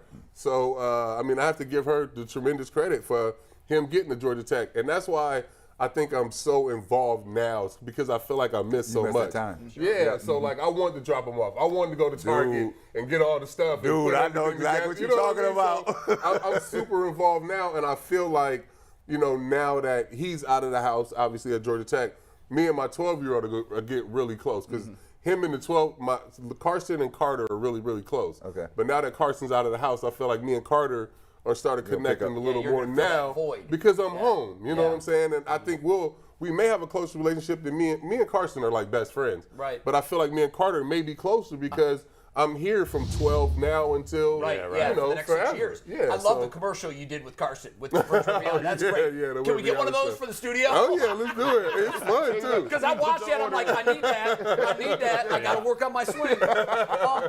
You look like you could still. You look like you're in better shape. I couldn't play like this though. You couldn't. No, I mean when I got down to this weight, you said you lost some of your power and some of that. Just you my look balance great though. and What do you do to stay in shape like this? It was just my diet. It happened during COVID when we had the time we were, you know, unfortunately in COVID we were locked in. You know, I just took that time to kind of change my diet. I got away from all the sweets and the cereal and everything that everybody was accustomed to seeing me eating, and I really just locked in and kind of just changed my palate. Now it's more like Mediterranean diet. I eat a lot of fish. We go to dinner. I don't eat a bunch of steak or crazy things. You know. How do you feel? You know, I feel great day to day. You know, I got my golf stuff on. I'm on my way to the golf course, and you've got to be down. Feel really good. How much from your peak at your playing day? My peak, man, I'll be walking around. People don't know this. I'll be walking around like 338. You know, I was talking about Italy. I went to Italy. I went on a trip to Italy one time. I came back. I was like 343. I was like, oh, you gained 20 pounds. Like easy, but I didn't feel it. Right. I was just walking around like it's the bread, the wine, and at the time I was drinking, like it was, it was different. See, when you like 6'7", you can walk around like that. Feel like and you good. You wear it good. Yeah, you be like, oh, you ain't that big. I remember when I first got dressed, my very first big league spring training, my locker was right next to Sandy Alomar's. And we just weighed in, and I came back, and he was like, how much you weigh? And I was like, 272. He was like, you're going to be 300 pounds in 2 years. And I was like, what? No chance. No. 2 years later, I was 310. You already seen it. Where are you now? You don't mind me asking if you were 338 Yeah, I'm 265 now. Yeah. Wow, that's incredible. 6'7", 70 pounds. 6'7", 265 is thin. He probably got a couple cuts. He probably got a couple of abs, bro. So, I'm like, yo. So see, I'm going to cover some questions because you was throwing smoke for that mound. You was throwing smoke. So how do you think the people felt in the box when you was coming with the smoke? Man, I hope they was intimidated. More than 3,000 of them went back to the dugout with the strikeout. Only one of 3 left-handed pitchers, I believe, with 3,000 strikeouts. Yeah, Carlton and Randy Johnson. Yeah. So when you're there and you're in command on the mound, right? How does it feel when you're in command? When you're in command of that ball, and that ball gonna go right there between. No, but you know what? There. You know why I always like pitching is because you're not just in command of the ball. You're in command of the whole stadium. Like nothing starts until I'm ready. Like games start at 7:05. If I'm not ready, we start at 7:07. Okay. You know what I'm saying? Like if I want to walk around the mound, if I want to grab the rosin, if I want to go back there and talk to Derek, or if I want to talk to A-Rod or whoever, I can do that. You know what I'm saying? I just always loved like orchestrating. I felt like I was orchestrating the stadium. Okay. Yeah. Like it was all on me. Like everything was dictated. We win or lose based on how I felt or how I did. So I love that part of of commanding. Do you still throw it out? Do you give BP to Karsten? Are you? Man, Carson hates my BP. Why? Because I always hit him. I can't throw that ball straight. It's always cutting or like I have to throw it with 3 fingers. But I throw a lot with Carter. How hard would you throw right now? I can't throw hard. No? That last pitch I threw, I tore my whole shoulder, ripped everything out. So I got enough to throw a little bit BP, but Carson hates it. CC, you mentioned Derek Jeter there. Obviously, ESPN has that documentary out now. Did you watch it? Were you interested in it? Like, what did you think? I haven't watched it yet. Yeah. I did the interview, obviously. Yeah. I haven't seen. People been telling me it's good. I haven't had the chance to sit down and watch. Because he did say some things about because Derek never said anything controversial like his entire career. He said something controversial? Why? No Well, chance. for his standards, it was For controversial. him, but he basically said he was pissed at A-Rod, that A-Rod kind of threw him under the bus, and I was, which is true, but I was surprised. He had never addressed it publicly. Never. Like that. Yeah, right? Which is good. I mean, that's a part of doing the doc. I mean, that's why, I was hoping that, what I wanted people to get from him is that, he's funny. Did that come across? And Absolutely. Yeah, it did. Was he cussing in the doc? Yeah, I wanted the real him to come across. Well, when he talked about the what I'm saying? Subway Series, it was really funny because he's like, we couldn't lose to the Mets. He was making fun of the Mets, and I thought that was really funny. His personality, I want people to know, and because I didn't know that. Even when I was here, I mean, people know that I did not want to go to New York. I did not want to be in the middle of their drama and all that stuff. Sure. But as soon as I got there, it was like, oh, this is. What was the first thing that hit you? Said, "Wow, I'm in New York." What's the difference between playing in the market? Because he talks about it all the time. When you play in New York, that are baseball towns. That's baseball all year round. I grew up in New York, and He grew up in New York. This is not a baseball town. What- Not. It was. It's not now. It is. I mean, I think New York is just a sports city. I think it's more of a basketball town. I just think they haven't had good basketball. Well, that's If true. the Knicks actually would win, they would burn that city You're right. down. You're right. It's actually a basketball town. They Yes. just love winners. The Yankees true. have been winning for the last That's a good 50 point. years, That's a so good point. it's a baseball town. Yeah. But if the Mets were, you know what I'm saying? Yeah. I think it's a basketball city, though. I think Yes. this is more of a baseball and football Even city. now, even still. I because, think so. man, I mean- on our show when we talk, the Guardians are in first place. Yeah. We're now in late August, and when we talk Guardians, we lose viewers. I think it's baseball just in general. I think that's just baseball as a sport. Right. You know what I'm Yeah, saying? that's We true. don't do Losing its popularity. we don't do a good enough job of marketing it. We don't do a good enough job of using our sponsorships or who's whatever our big sponsor is Scott's or Right. Pepsi or whatever. Why Stephen Kwan or Emmanuel Clase not on a riding mower doing a Scott's commercial? Right. You know what I'm saying? NBA CC, that's a great idea. Right. We need to get that done. But the don't NBA promote our does guys. such a great job of State Farm commercials and putting their young stars. Why does MLB cannot make the connection? The NBA makes the connection between the game and the So does the and NFL. You know what? NFL between the game and the people. I think it's the Player Association or the players in the league don't have the relationship that they have in the NFL where, the NFL, the NBA, they have a salary cap, but the revenue is the split. Yep. The We get players are money. interested in Right. growing the league Right. because Right. they getting that money. Right. You know what I'm saying? Yeah. Where So there's not that partnership. It's not that partnership in the MLB, and the players don't have the interest in growing they have the interest in growing the game. Right. They want the game to grow, but they don't care if the league grows. Sure. Like you got a lot of guys that show up to NBA Care stuff because they want the league to grow. Right. Yeah. And that's why the league is worldwide. And that's the difference. And I don't know if salary cap is the answer, but I'm just saying a partnership, there's gotta be a partnership is a between better the two. way. Yeah. Baseball's a regional sport too. People in baseball root for their local team more, whereas in basketball, definitely in basketball, a little bit in football, It's people driven root by for the stars, the players. right? There's a lot of people that wherever LeBron goes, now I'm a Laker driven fan, by the now I'm a market. Cavs fan, Yeah. because you love LeBron or you love Giannis or whoever you love. What do you make of the Guardians? You follow them closely enough to make a assessment of where they are and what they're doing? I watch them enough. I mean, I do. I think it's a team that, wasn't trying to win and they got everybody that's coming up and having a great year. All these young players, I think they called up 14 different players that have come up and made an impact. So I think they're, ahead of where they want to be in winning. Are they ready to take that step, do you think? I you got do. the I mean, Yankees the just running away with pitching is everything. right there. Yeah. Oh, You the know what Yankees I mean? have been playing terribly since They the are All-Star now, break. but when you look at Yeah. them overall, what The they're Astros are the best team right now. What Yeah. wins in the playoffs is pitching. pitching. Yep. And the ours is Guardians coming have around. the pitching. Yeah, They it's have coming that. around. So, McNuggets has a question. And for you. Clase might be the best closer in baseball right now. yeah. I think He's as he good is. as anybody. For sure. McNuggets, did you say you have a question? I do. Cece, can you hear me? Mm-hmm. Your IP working awesome. So Shohei Ohtani's getting all the love now. He's obviously pitching, hitting. He's a good but hitter. you were the original Shohei in a way, Cece. I don't know if They you were. know this, but you are the only player since the designated hitter was adopted to hit a home run in both the American League and the National League in the same season. So, if you were given the opportunity to do what Shohei was doing, how do you think you would have fared being an everyday hitter plus pitching? I think I would have been okay. I mean, I think I would have had to do it from the start, though. Yeah. If I would have been hitting like right from high school, And never stopped. I think I could have hit. What for was sure. your lifetime average? Do you know? Batting average? 207. Yeah, it was low. 207. That's yeah. good. I got for all a the pitcher. numbers. No, that's great for a pitcher. That's really terrible. good for a pitcher. You're not. But you're not for an pitching on athlete, that, though. but for an athlete, that's terrible. Yeah, well, we got a catcher that's hitting about. You know, that's I got you. 207. Right, but compared to For a most little while, I was hitting pitchers, 250, and I was like, Yeah. oh, that's good. Like, I can put that on my card. But the last couple of years got Yeah, me. but how often are you hitting? Like, you're not taking BP that often, were you? No, we Right, weren't. just We in didn't. series And I where was in the you were American in. League a lot Right, of, I so- mean, most of my career. I Hey, only look, played National League for you those say 2 it's months. terrible. The Indians have an everyday catcher that's hitting about 30 points lower. Yeah, right, that's true. Trust me. Same thing with- 207 would have been. Their center great. fielder ain't hitting 207 either. I gotta get to the T though. You know, we can't. They just ask you these baseball questions. We gotta get to this culture stuff. Now, you came in the league when you was what, 20? I was 20. You was 20 years old. Now you're a young kid, black kid. You doing your thing, and you get your first check. What's the dumbest thing looking back you ever bought? Like you look, bought a you lot look of back, dumb shit. look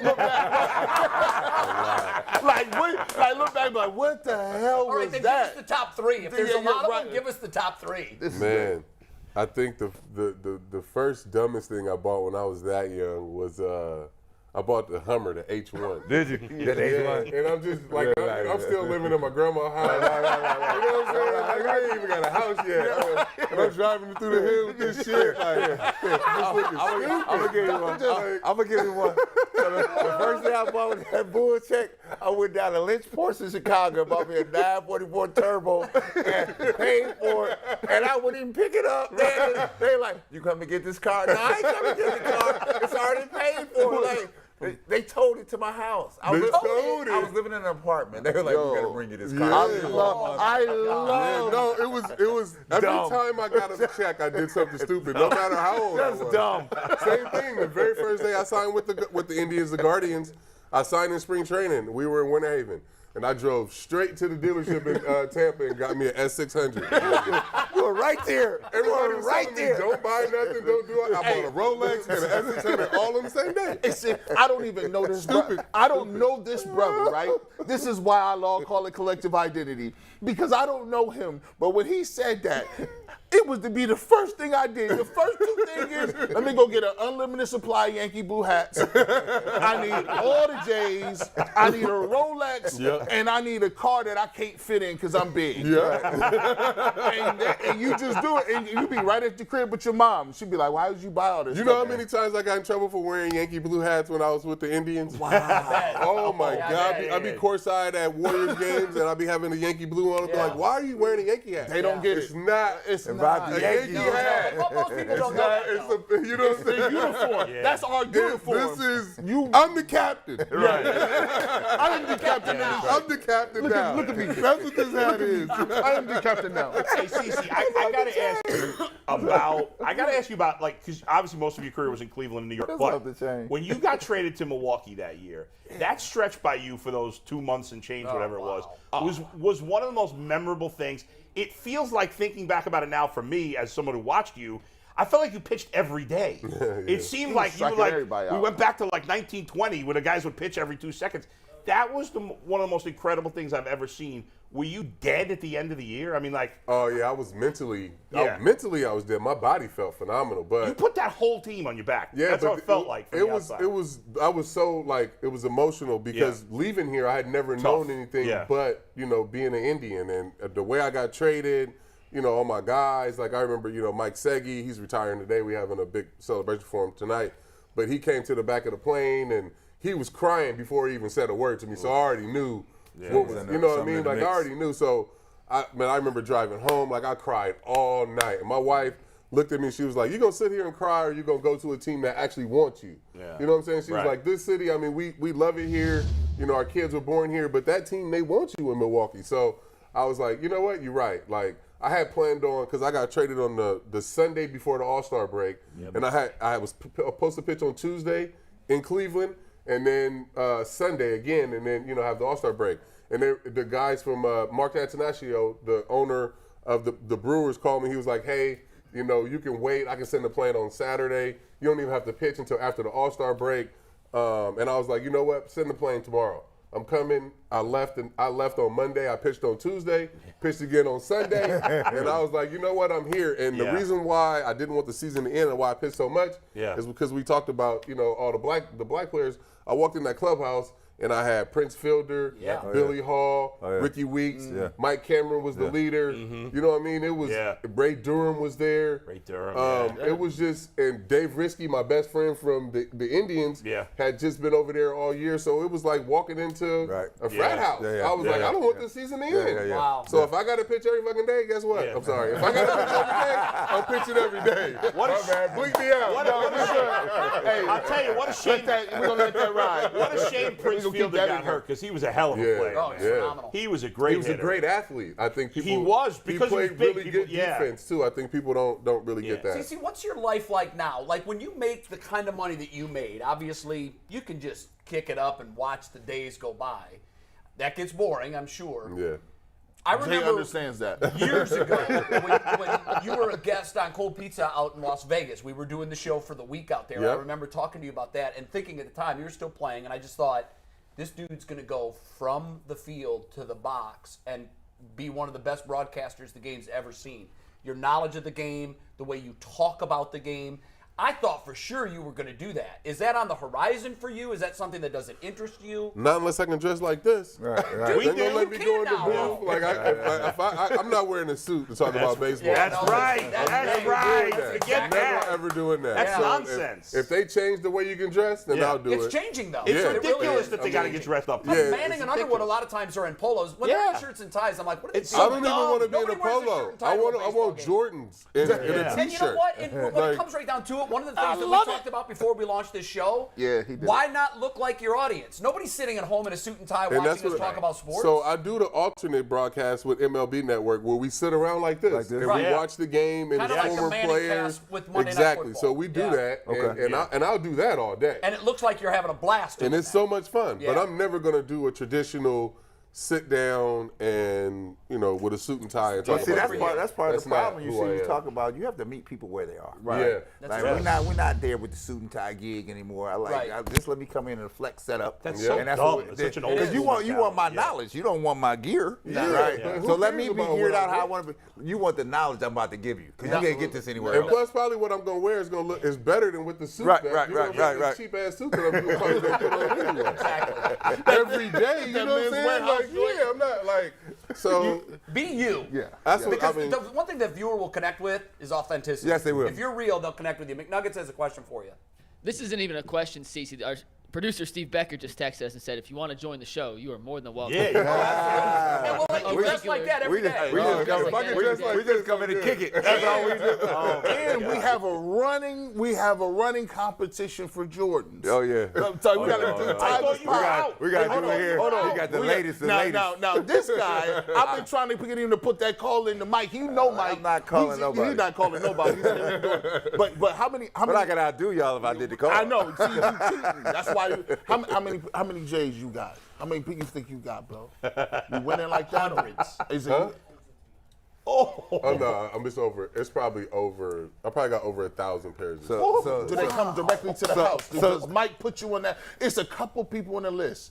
Jada Kiss is on the list. It's a couple guys that Mike just slide them to. You just get them when they come out. Is that every true? 6 weeks. So You are so jealous right See now. what she's living her life. Here you go, Jay.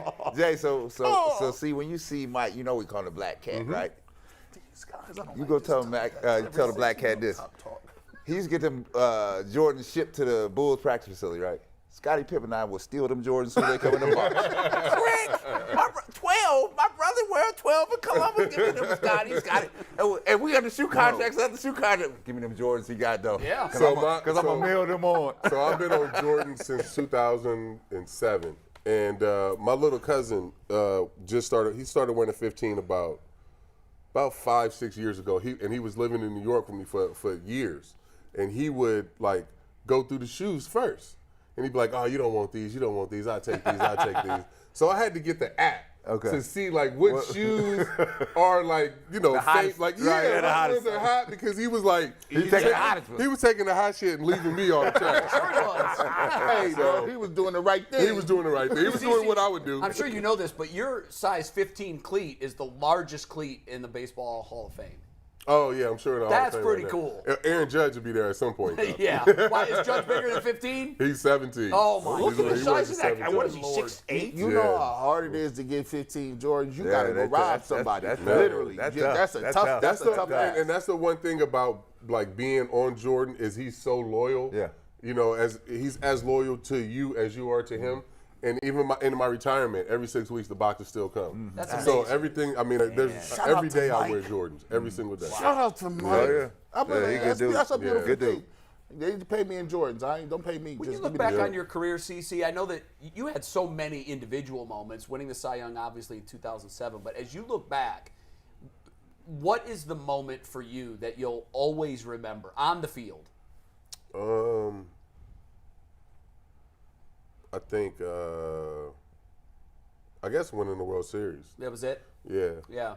Because that's what you. Did it that's feel what as good as played you for. thought it would? It did. It did. It felt. I mean, and I always say this, and and I'm not just saying it because I'm on the show, but it felt good, but it felt like I should have won it here. 07, we should have won. I couldn't You know what I'm agree saying? more. So Man, I yeah. was More. after 07. Man, this is crazy because I was like, man, am I gonna be like a Charles Barkley? Am I gonna be like Karl Malone? Like, am I gonna be one of those players that like have all these numbers, great, and do all this stuff, but like can't get over the hump? Because that was like 2007. If I pitched good, we win the World Series, like no question. And so I go into that 09 playoffs just thinking like, man, like this is like on me. You know what I'm saying? And to be able to get it done felt great. How So did like that change was your mindset in 09 after going through 07? Did it better prepare you for It 09? did. It did. It going through 07 and then 08 in Milwaukee, having that run prepared me for 09. But if I had the same mentality that I did In 07. in 09 that I did in 07, then we win for Yeah. sure. What's your greatest memory of pitching in Cleveland? My greatest memory of pitching here would be just that 07 season and just how locked in me and Vic were. And just like looking around and it's kind of like that team that they have now where they all came up together. Yeah. And you look around and like, this, like Vic we'll be on the mound, I'd be on the mound and he'd be behind the plate. He wouldn't have to give me a sign.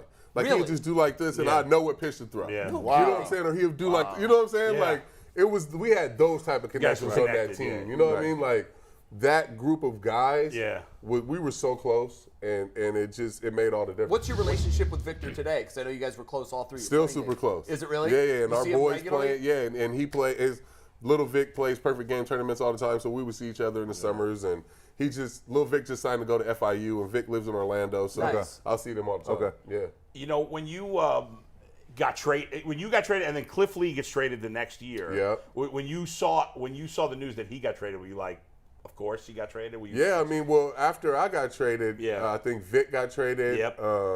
They traded Risky got traded. I mean, they traded 07 and then pretty much just got rid of everybody. And I remember telling Cliff after I got traded in 07. In 08, I was like, bro, just go win the Cy Young. Yeah. And they'll trade you. Yeah. I mean, everybody knew, like, at the time, you knew you had to get traded to get paid. Yeah. So we knew we all weren't going to get paid here. Right. What's wild is that, like, obviously in the 90s and into the early 2000s, like, the attendance here was always great.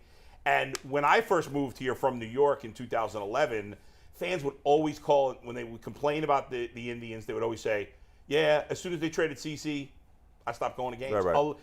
You and Lee, but especially you, it always got brought up. Like, that was, you getting traded was like a knife through the heart of so many fans. Yeah, because it wasn't just me. It was that group of guys. It was that group of guys came up through the ranks in this organization, through this city, just like those mid-'90s teams. Yeah. Okay. You know what I mean? So we were homegrown, all of us. Yep. Yeah. And it was the same thing with those 90 teams that we started making noise on the national stage. So it wasn't just, I represented that group, I guess. Yeah, but you don't need to diminish your role. I mean, like, people loved you. You were very popular. I loved it here. Yeah, right. No, this was home to me. CC, how does baseball address that problem? Because Cleveland, Milwaukee, Cincinnati, Detroit, Pittsburgh, Oakland, they Tampa. are all Oakland. There's many others. Tampa, Yeah. they're feeder markets to the coastal teams that have the big money. And when you look at the disparity, I looked today at the major league standings. The run differential is something I always focus in on. The Dodgers have outscored their opponents this year by 245. The Yankees by 190 or whatever it is. And then you've got all these small market cities where in the NFL you don't have that with the salary cap and the disparity. Green Bay is the smallest market in pro sports. It doesn't hamper them. In baseball, the geographic advantage is really hurting the sport in cities like Cleveland and Pittsburgh and Detroit. How do they fix that? How can that possibly be addressed? I mean, we talk about it. I mean, it's the players-driven league, though, but it's because of the caps, I think. You know what I mean? Does baseball need a cap, and would that fix I mean, it? I'm not the commissioner, and that's not my job. No, you know I what I'm saying? I'm not the Players Association either, but I just think that you need to get players invested in growing the game. And that's when the league becomes marketless. And, you know, you can have a Russell and KD down to Oklahoma City, and they become the biggest stars, and nobody's ever been to OKC. Right. You know what I'm saying? Yes. Yeah. So it has to be driven by the stars. And right now, Yeah. the league is driven by the teams. I think you need a salary floor even more than Definitely. You gotta have and a the cap. You I gotta think have that- a I think you floor. need You both. gotta have $100 million even to be Minimum. a team. Yes. And see, it's so And the what's pushback- great about that is the teams in the NBA. If you don't spend that money, it goes to the players on the team. That, Right, so you better Yeah. spend it So anyhow you to gotta improve spend your it. team. Yeah. And I think to that point, when you look at baseball and the disparity in payroll, the Indians are down near the bottom. It's the floor. The Dodgers are 6 times higher Yeah. than them. Yeah. How is a team supposed to compete in the same league with a team that's spending $6 for every dollar they spend? The floor would fix that, and the cap would fix that as well, in my view, just because it would keep teams from having 4 or 5 $30 million plus dollar a year players. They have a soft cap with the luxury. Most teams don't go over that level. What you It plays as a cap. You have to have a buy-in from the owners and the players together. That's how the NBA. They hate each together. other. Both sides. Well, to CC's point earlier, But you need everybody to come together and structure Right. a deal that works for everybody. players have That's to what realize- keeps the Cleveland's and Cincinnati afloat. Why the Lakers get out on the lead, because you got to have everybody feeding from the same trough. It just and feels eating like from you the should all same be trough. playing on the same field, Yeah, and absolutely. in baseball, you're not. CC, I got to get back to the back end of your career, because you're with the Yankees. Obviously, you pitched great when you first got there, and then towards the end of your career, you started. You were struggling there for a little bit, and then you came back and you bounced back. Obviously, you went through some personal stuff. When I remember, thinking like, it felt like you kind of reinvented yourself at the end of your career. Like you didn't have quite the same stuff, so you kind of pitched differently, and then you were great at the end of your career again. Was it all? Did you have to change? Like, did what you went through personally force a change? Is that why you struggled, or was it like how did it happen, and how did you bounce yourself back? No, I think it was just me being stubborn with the change. I mean, I think I knew my velocity was dropping. Yeah. And if I would have went to the cutter, 2 years earlier, then I think I would have been. The transition would have been a lot quicker, especially when I was throwing harder. Yeah. If I would have started throwing a cutter maybe 2012, 13, when I was still throwing 92 to 94, then it would have made a huge difference. But I wasn't ready yet. I was still stubborn, and Andy was telling me, I'm gassing him up. I'm got four-seamer still. Absolutely, why not? Andy was telling me, he was like, no, you got to start, maybe start throwing the two-seamer a little more, start moving the ball around, and not till I lost all that weight, and then my velocity really dropped. Then I was like, oh, okay, I got to start moving the ball around, and he taught me the cutter. Luckily, I had him and Mo in my organization, Billy Connors, to teach me this. Okay. I'm like, how do you just get a pitch? Who No, does I'm that? learning from the masters. You know what I'm saying? I had he like opened his mind literally that I Master need that Yoda. pitch. You know what I'm saying? Yeah. To teach me this, I had the best left-hander to throw it, and then the guys that literally invented the pitch. in my organization. Guys, I hate to do this because I literally could sit here and talk to CC for 5 hours, but we've got to let them go. You got a tea time, don't you? I got tea time. All right. it was great having you in. You're one of the top dudes. I'm gonna say man. one He's of the the top best. dudes that have ever pulled up on the show live. I'm No, gonna say that appreciate right. it. You are CC the best. Sabathia, the great 2024 Hall of Famer. Cooperstown will be there. Do you think about it? No, you you- think you'll about be the there. I Hall think of Fame? about it now. Yeah, Yeah, no, you'll I be was there. just in Cooperstown with my 12-year-old, Man. and it was it, You're going it in. looked I like think it'd be a you're lot of going fun. in. You'll be there. I'm a big 2024. get-together guy, and that's Yeah. a big get-together. that's You know good. what I'm saying? Cleveland So- will descend on Cooperstown Oh, for you. my I God. hope that'd be so. awesome. I hope Ultimate so. Cleveland Sports Show, taking a break. We'll be right back. Yeah, That was awesome. CC, awesome, man. No problem. Hey, Cleveland, it's Adam the Bull. And if you love sports as much as I do, then you've got to be watching the new Ultimate Cleveland Sports Show. But if you don't have 2 hours to watch it live or on YouTube, well, there's a podcast version, so you're in luck. Listen to it anytime, anywhere. We're doing things on this show that no one else is doing. We're getting crazy. Find out for yourself. Check it out wherever you get your podcasts.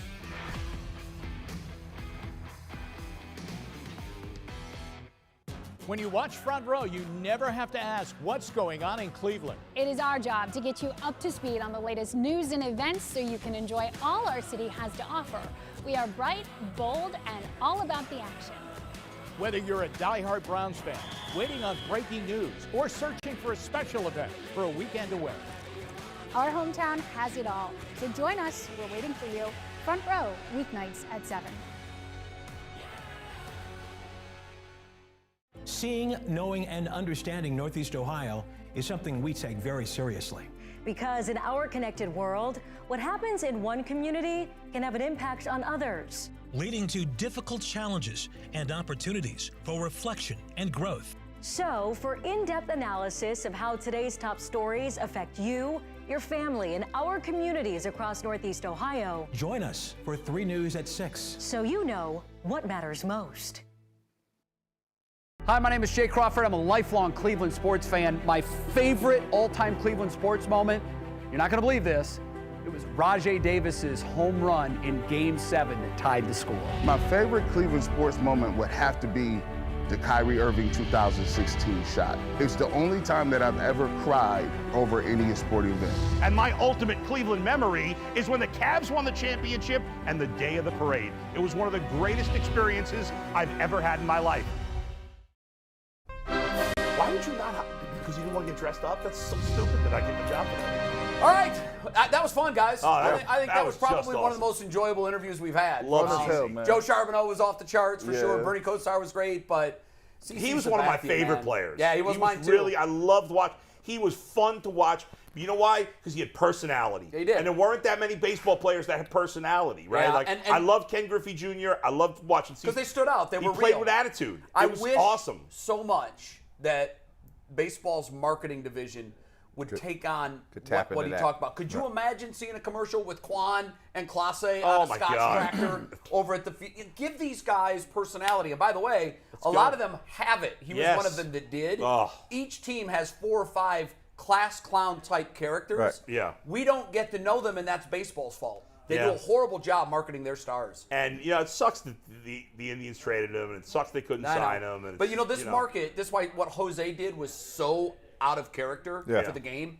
He's probably going to be one of the only superstars in today's baseball era that started and ended his career here in Cleveland. They all left. At one point all in of time. them. Well, all of them. Tomey, Vizquel, Bell, Baerga, Ramirez. all of them, right on down the line. CC too, and you could tell Well, by that- talking to him, he didn't want to leave. No, he of wanted to, course he not. wanted to earn what he could earn. The man said he cried the whole. I His know. wife had to And I pull believe him he up. did. That's a fault of the failure of a partnership between the players and the league. I agree. Right. All right, well, and until you do that, then you can't combine the two worlds because the players have a bunch of input here, right? Yeah. They're the product, Right. They're the product that the people want. But the baseball owners, I think, are the most tricky in all of sports. Yeah. Yeah. Open your books. What do you make?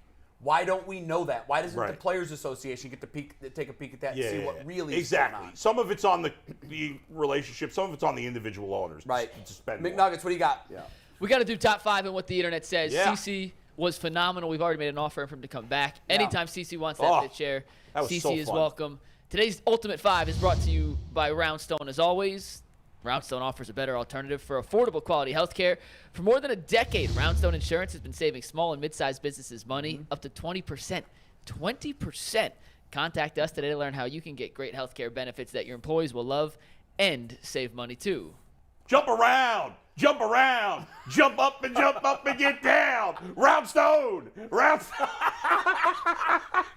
First of all, the four-shot of you jumping like that is going to end up on somebody's meme. Oh, somewhere. my God. It's already That's memed. a meme. This man, I was listening to that song today on the way in. Jump So I around? gotta go. Yeah. bro, this man, that's the Barney Rubble you just did. That's the Barney Rubble. That's the Barney Rubble. I thought it was the You know Fred what? Flintstone. He kind of looks a little got like a- Barney he got a Rubble. I was told I Barney looked like Rubble. Fred Flintstone, not Barney Rubble. Either one. Either- He kind of has that. Hey, Fred. It looks like you have no. Hey, buddy. You have no bottom on your car, and you tap your feet to run.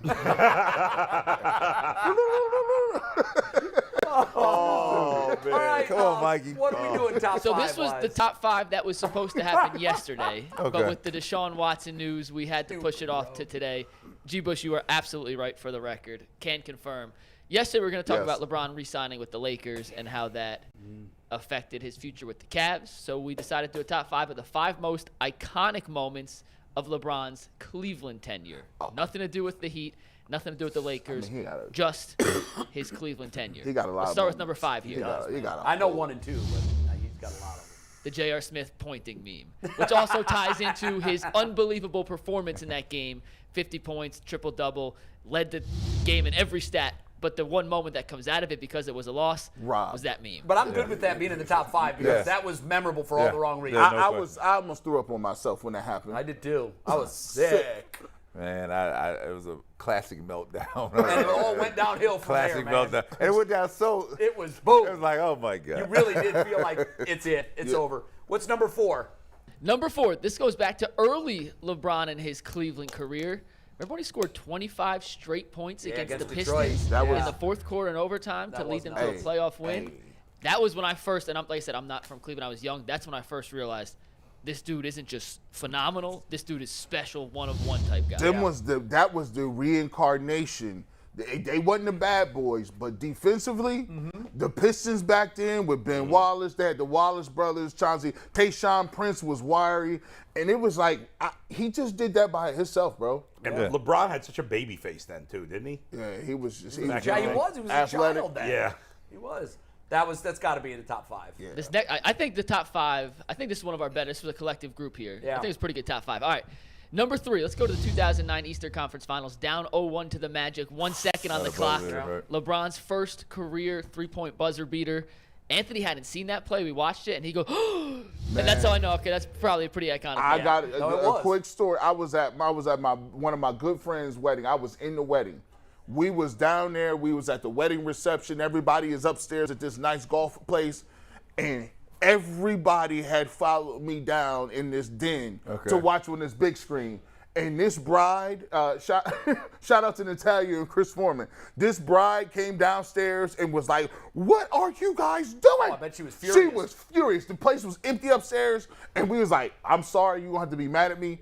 They passed the ball to LeBron. He shoots, he hits that joint, and like I swear to goodness, we was gonna lose because they were down already 0-1 in that series. Yeah. He hit that to tie the series up, and we went crazy. But they was not happy. Her mother was not happy that we were down. Everybody good so far with the top 5 because so I far. can't pick fault with any of those. So far, so good. They're all great moments. So far, Before so we good. take the next 2, what do you guys think are 1 and 2? Well, I think the block has to be number 1. But Okay. but he has. What do you think number 2 is then? He has the Raptors game Nope. winner in 18. I mean, No, it's going to be Golden State. It's going to be in. It's not in Golden. I thought it'd be in Game 7 too. All right, well, before we take this, Steve, let me set this up. These are iconic moments. This one, I think, the block's number 1, and we're going to spoil the Has to be. surprise. Yeah. What about the decision? As an No, I'm iconic not putting that moment in on there. a bet. Yeah, I do no. think that is tied to him forever. Now, it's not Now. a positive moment, but it is an iconic moment. Yes, the it moment is. he'd most like to forget. Yeah. Here's the thing. And real quick, Bo, before you go. Yeah. Earl was interviewed that night. Earl was at a bar. We couldn't I show the remember video. that. We couldn't get legal rights. Oh, my. Earl is crying at a bar. He and then is. we'll show you the clip after. Let me right. get the camera on Earl real quick. Go ahead, He's Earl. crying at the bar after. He gives an interview. It is phenomenal. It's Yeah. Associated Press video. We couldn't use it, but I'll show you all that. Drop it in the chat, Anthony. Drop it in the chat. Two It's phenomenal, things. but Earl's crying. 2 things. Number 1, I was on the air live in New York when that news broke, and Yeah. even though at the time I had no connection to Cleveland, Sure. I killed LeBron. I was like so You pissed weren't about alone. it. I don't know why. Number 2, Mikey McNuggets, who has never gotten a top 5 right ever, was perfect through 3, and we knew 1 was going to be perfect. Yeah. And he blew it. Crapped his pants on number 2. Yeah, he did. I disagree. I agree with it. It is iconic because iconic isn't always good. If you say the decision anywhere in the world, they know what you're talking about. It wasn't a Cleveland moment. It was. It was all about Cleveland. It was the moment he divorced himself from Cleveland. That's terrible. I mean, that's a bad job. Listen, it's not a positive LeBron moment. It is certainly an iconic LeBron Here's what you could have did. It's a memorable moment. You could have did the decision / coming home, right? Because everybody knew where he was when that Sports Illustrated thing. Why wasn't the homecoming? I would have put both of those as in hindsight, you are right. They should have been tag teamed into one. Or just put the homecoming on there. The homecoming is something we all have positive association with. That's a terrible. Got to give the good and the bad. All right, well, let's do number 1 real quick. We already discussed it, but it is the block. Incredible. He came from nowhere. That was the game. Nowhere. Have you guys seen the sports science on that play? I did, yes. It is one of the most incredible how much ground he covered ones and ever. how fast he did it and the likelihood he was able to block it. Man, the height that he was at in the air. This guy. I mean, look at his head. His head's near the rim. I mean, Iguodala sees him, doesn't see him coming, and it was, the timing of it. Right? Because for me, that is the snapshot of his entire NBA career. That's it. Obviously, because that was the moment where that he delivered the championship. But in that moment, I felt like he was absolutely not going to be denied, and that's the moment for me that he did become Superman. Because I thought throughout his career in Cleveland, there were so many times, as great as he was, I look back at the Boston series. Didn't meet the moment. I look back to so many moments in his career here where I know he could have given more. I know he could have done better. But in that moment, he was the only human being on the planet that could have done that. No doubt. And he did it. I've watched that game in its entirety for, I say 40, 50 times. No kidding. Over and over. And the thing that gets me is there's a point where it's 6 minutes where nobody scores. Yeah. It's one of the most nerve-wracking thing I've ever seen in my life. When you see the shot, a buddy of mine has the photo framed on his wall, right? Of that moment. Yes, it's unbelievable. I mean, if you just look at it, right? What he had to cover to get there and to do it, to block. That's the only thing. I mean, so that's how a championship got to Cleveland because without that, he denied them from that to set up the opportunity. And I hate to say it, but then as improbable as that was, Kyrie Irving comes back and hits a shot that that's a step back 3 contested all day. We couldn't have loved Kyrie more. Lord, I know that moment. How times have changed. It's amazing. Lord. It's crazy. I one of the things I ask Cavs fans all the time is rate those two in terms of which one is the bigger moment. And I haven't scientifically kept track. But for every Cavs fan who says it was the block, there's a Cavs fan that says, no, it was the 3. And I think that's really what my takeaway is. Without either one of them, there's not a championship. So you needed both. So they're 1-1. Without LeBron setting it up, Kyrie doesn't get a chance to finish. 3 doesn't mean anything. And if you go back and look at the game prior to that, them were 2 games prior to that, they're facing elimination. Both of them get 40. Yeah. They just took turns. Kyrie was phenomenal. They took turns. I said, this is crazy. That's why it's such a shame that the egos got in the way and that they had to go their separate ways. That was set up to run for at least 10 years. It was. Yes, it was. Even with the Warriors there. At least. With 10 years. Because there was nothing out of the East that could have contested. No, they would have gone to the finals every year. Their path was easy to the finals. They would have gone to the finals every year. Yeah, what a shame. Yeah. What a shame. I feel like our city. All right, overall, a pretty good list by Mikey. Yeah, no, I think it's well done. I agree with you. 2 should have been the decision and the homecoming. Right. Or just the homecoming. I would have been fine with that. We got to do what the internet is saying now. And as always, when the internet speaks, we listen to it through the PCC Airfoil. Are you looking for a job with career advancement and great benefits? PCC Airfoils is a leading manufacturer in Northeast Ohio. All locations of PCC Airfoils in Eastlake, Mentor, Wickliffe, and Minerva are hiring for all positions starting at $18 and up, plus get full benefit packages, paid time off, and a signing bonus. Apply online at precast.com/careers to learn more. I'm going to PCC you out. Mama said PCC you out. He be killing me with these poses. That's great. Hey, the smile gets me every time. Yo, man, listen, I feel like, you know what I'm saying? I got to talk slower when you get a cut. You got to talk slower and more sexy. Like, you know what I'm saying? Shout out to the people at PCC, man. You doing your thing. We need a cigar for you right now. He on a quiet storm tonight. I see. A glass of bourbon. I got some jingle news for you. All right. I have Devin, who reached out to me, and Eddie. Yeah. They want to do a duet. Good. The brothers. The long lost brothers. Yep, we're gonna get a I little call them the duet Jingle action Brothers. here. I swear, Jingle Brothers. I think it's the same person. It looks It is like not. it. They got It's two different not numbers. the I can same confirm. person. It's two different One of them numbers. reached out to me and said, we're not the same guy. I always do mine in the car, and he explained why, but I just thought it was funny. That was Eddie. Eddie does social work. Great guy. Aren't they Yeah. the Jingle Brothers, though? I think they Jingle should Bros? collaborate. They should do a collaboration. They want to. I put them together in a group Good. chat. Nice. The fact that when you get here and if you sponsor on not only on the Ultimate Cleveland Sports Show, we give you personal face-to-face interaction, but we get you a jingle too. Yeah. You get I feel jingle. like I should get together with the two of them and we should do like a whole band. Well, thing. it's either the Jingle Brothers when they do a duet. If Yeah. it's going to be a band effort, it's the Jingle Boys. Yeah. I like the Jingle I Boys like with the Bolt. jingle. Yeah. The Jingle Boys. Yeah. Man, this is you know. I want high quality production. Oh, yeah, we gotta do that. I want lights. I want in. smoke machines. I want the whole bit. We'll work on it. We'll Come make on, it happen. Mikey. If we're gonna do We'll it, make it happen. We're gonna do it. We do it Go right. big We or do go not. home. We do not do anything half-assed on UCSS. No, we don't. do it We 100%. Just By like the way, when we haven't asked the talked internet. about the CC F-bomb. Are we okay with that? He dropped an F-bomb. Yeah. We just I kept missed going. that. We should all be dropping F-bombs. We It's just absurd that we're not kept doing moving that. like it wasn't Hey, happening. no one uppers did not text me. I got no text Good. messages, so let's just move on. Let's let What it go. F-bomb? Man, that I didn't was- hear anything. that was no Let's F-bomb. talk about Jay what was making it because up. the last That time was- that was no we've had some bad F-bomb. words, I have got some messages like in the moment, nothing. Yeah. So Let's move it on. That's Keep good. it All right. moving. Keep it we moving. asked the internet yesterday. We asked you guys first. What do we think the full season prediction or full season record prediction for the Browns would be? So we asked the internet yesterday. Now that we know what Deshaun Watson suspension is, what will the Browns' final record be this season? We got 17-0 led the charge, a right? bunch of answers. You're right. Some reasonable, some not. Let's cut to the three we took here. Anthony, the first one is from Strong Fan Clee. He says 10-7. Pretty reasonable, right in line with what we thought yesterday. Yeah. Let's go to the next one.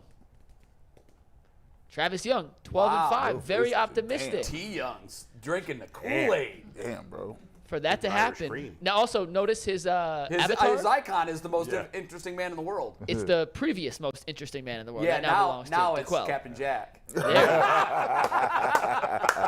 And our last viewer submission here, Anthony, is on the other side. Ooh, 3 that's and somebody 14. tripping. He thinks it's over before it starts. Somebody So tripping. Damn, I have not heard anybody think that's happening. Look, look at his hat at AFC North bottom. You know, he already had a bad disposition. Yeah, he's got from the Jon beginning. Snow as his name, which is a character from Game of Thrones. And you have an egg.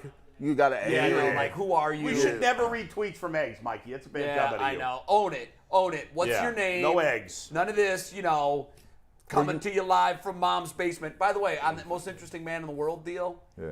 I can't confirm this. I'm trying to right now. But We're working on it. The rumor is DeQuell Jackson's mom has a tattoo that says son. I don't know if that's true or not. But if it's true, then he truly is the most interesting man in the world. do you guys want to know what DeQuell texted me after his hit, by the way? What? And then we'll What's do final takes. What?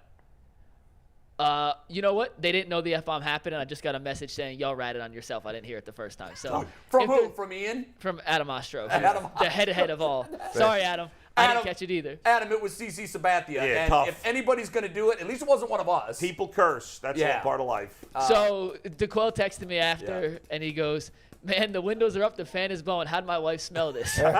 I told you. I said right away, I know he's got a fan in Mikey, that room. before we do final takes, you got to do good. We haven't done good bet, bad bet all week. Yeah, Let's where do it are real we? quick. Come on, let's go. 'Cause I had You guys all did well yesterday. Yeah. You and Bull went 2-1. G no went graphics? 1-2. Listen, the graphics when we bounce around from stuff to stuff, trying to find Yeah, the it's graphics hard. is tough. But Ooh, I'm shout out coming to back. Steve for pulling I'm us coming up. back. Steve, let's take the graphic full. You are. You I'm 44%. We've I'm all coming back. surpassed the 100 win mark, but Bull is still a 9-game lead. My math isn't great. 9-game lead, but Polk Yeah, but is I'm still only number 2 one in the games percentage. behind in the loss column. I have a we'll do it in baseball terms. What do you by win percentage? I'm 11. I have a 5.5 game lead over Jay. Right. And 13 and 6, 19. I have a 9.5 game And lead that over means Jay. that's 2 days. Like, I can make that up in 2 Yep. days. And I'm 8 of my last 9. Can we please change Mike Polk's picture to his cat picture? Come on now. That's so good. Listen, it He's is in on a the list. suit. You're right. We will. Like, the only guy that never wears a suit is Mike Polk. And Well, he's and in me. a suit. And me. Right. But, And Yeah, do you even own a suit? I do. It doesn't fit. I need one. My nephew's bar mitzvah's in 6 weeks. I got to get something. You better lose weight or buy a suit. If you own a suit company or something, call me up. I need a free suit. I don't want to pay for it because I'm going to wear it once and never wear it again. Rent me a suit. I don't know what you can do. Somewhere. My mom make me buy a suit every year. They just sit in the closet. G. Bush, lend me a suit, will you? I got one. I mean, you're too tall though. But do we guys want to run through the bets real quick, or do we want to do final takes? Well, you know what? They're all Guardians today, right? One's Guardians, 2 Browns for We Sunday. didn't really talk about the Guardians, and I feel like we should. Well, they didn't play. Yeah, they didn't play yesterday. I know they but didn't big play yesterday, series. but I'm going to the game tonight at Progressive. The White Sox are in. They're 2.5 behind the Guardians. The Twins are a game. This is a pivotal series. I think tonight's a big game. Tonight in particular. Because you got a huge pitching matchup edge. Lance Lynn's been terrible. I know. You got to win tonight. going tonight. And Sunday, they got Cease going. He's been phenomenal. Yeah, no, he's been very good. It's going to be a tough one Sunday. But if you win tonight, the good news is if you win tonight, they're not leaving town in first place. Right. And if they sweep, they're in first place. By the way, a great pitching matchup Saturday. Bieber, who's been awesome, against Johnny Cueto, who surprisingly has bounced back. Have you guys become more? You guys buying Bieber now? Because y'all was killing him earlier. No, he looks better. like Bieber again. Wait a second. Velocity I is wasn't up. killing him. I just said he wasn't the same guy. And that's fair. He wasn't. That was fair. But he has was pitched terrible. his best baseball in 2 years. The last He's 4-0 with an ERA under 2 over his last 1.96. And he looks like Bieber. That's the thing. He's throwing faster. He's spinning it again. His velocity every once in a while creeps up a little bit. I think that's what we need to see from him. That's right. And CC said this. You win it with pitching. Yeah. If this team gets into the playoffs, I will assure you every team in the American League, including the Yankees, is going to look at them as that's not who they want to play in the first round. Yeah. Because with Bieber throwing like Bieber can at Cy Young level, Tristan McKenzie is a kid who's an X factor. No, he hasn't pitched on the big stage yet, but he can go out any night and he can throw a 2-hit baseball and strike out 10. The Yankees have been awful since the All-Star break. They've peaked. I believe they've peaked. The Astros are the team to beat right now. the Astros They've are got the really playing pitching and the hitting. And the Dodgers, if you just look at the big picture, Right, the but in the Dodgers American League, the lost their Astros are the ace, team to beat. And that's going to hurt them once they get into the playoffs. All you need to know is rely on what CC just told you. He said if they get to the playoffs, they got the best pitching. He said the Guardians. I don't think they have the best pitching. Their pitching is pitching. Well, they're pitching better than now. Well, here, you two are always talking about what they don't do. They seem to be sitting in first place. He and I have been talking about, listen, trust what the coaches staff sees and scouting staff sees on an everyday basis. Yeah. They got them sitting in first place here, right? In our division, in the worst division. I don't care. I don't care. You're in first place. Either you're in first or last. Right? Yeah. So you got to give them some. They got a chance. You got to give them some credit here. They have a chance. Final thoughts? Final takes? Yeah. So here's the thing with bets. And this weekend, I'm going to put a text in the group chat. We need to come up with a prize. Because for football season, we're going to start a clean slate. Yeah.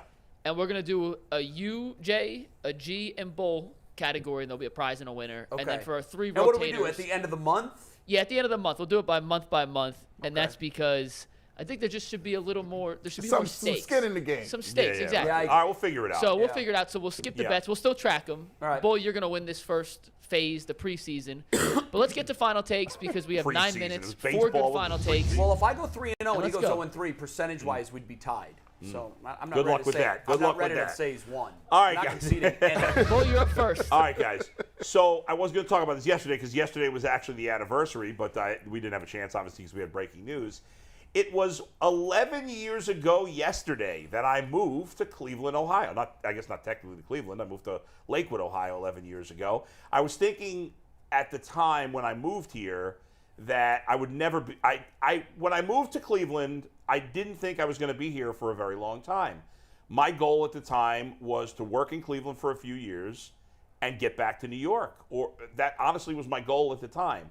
And if not New York, maybe Chicago or Philly or Boston.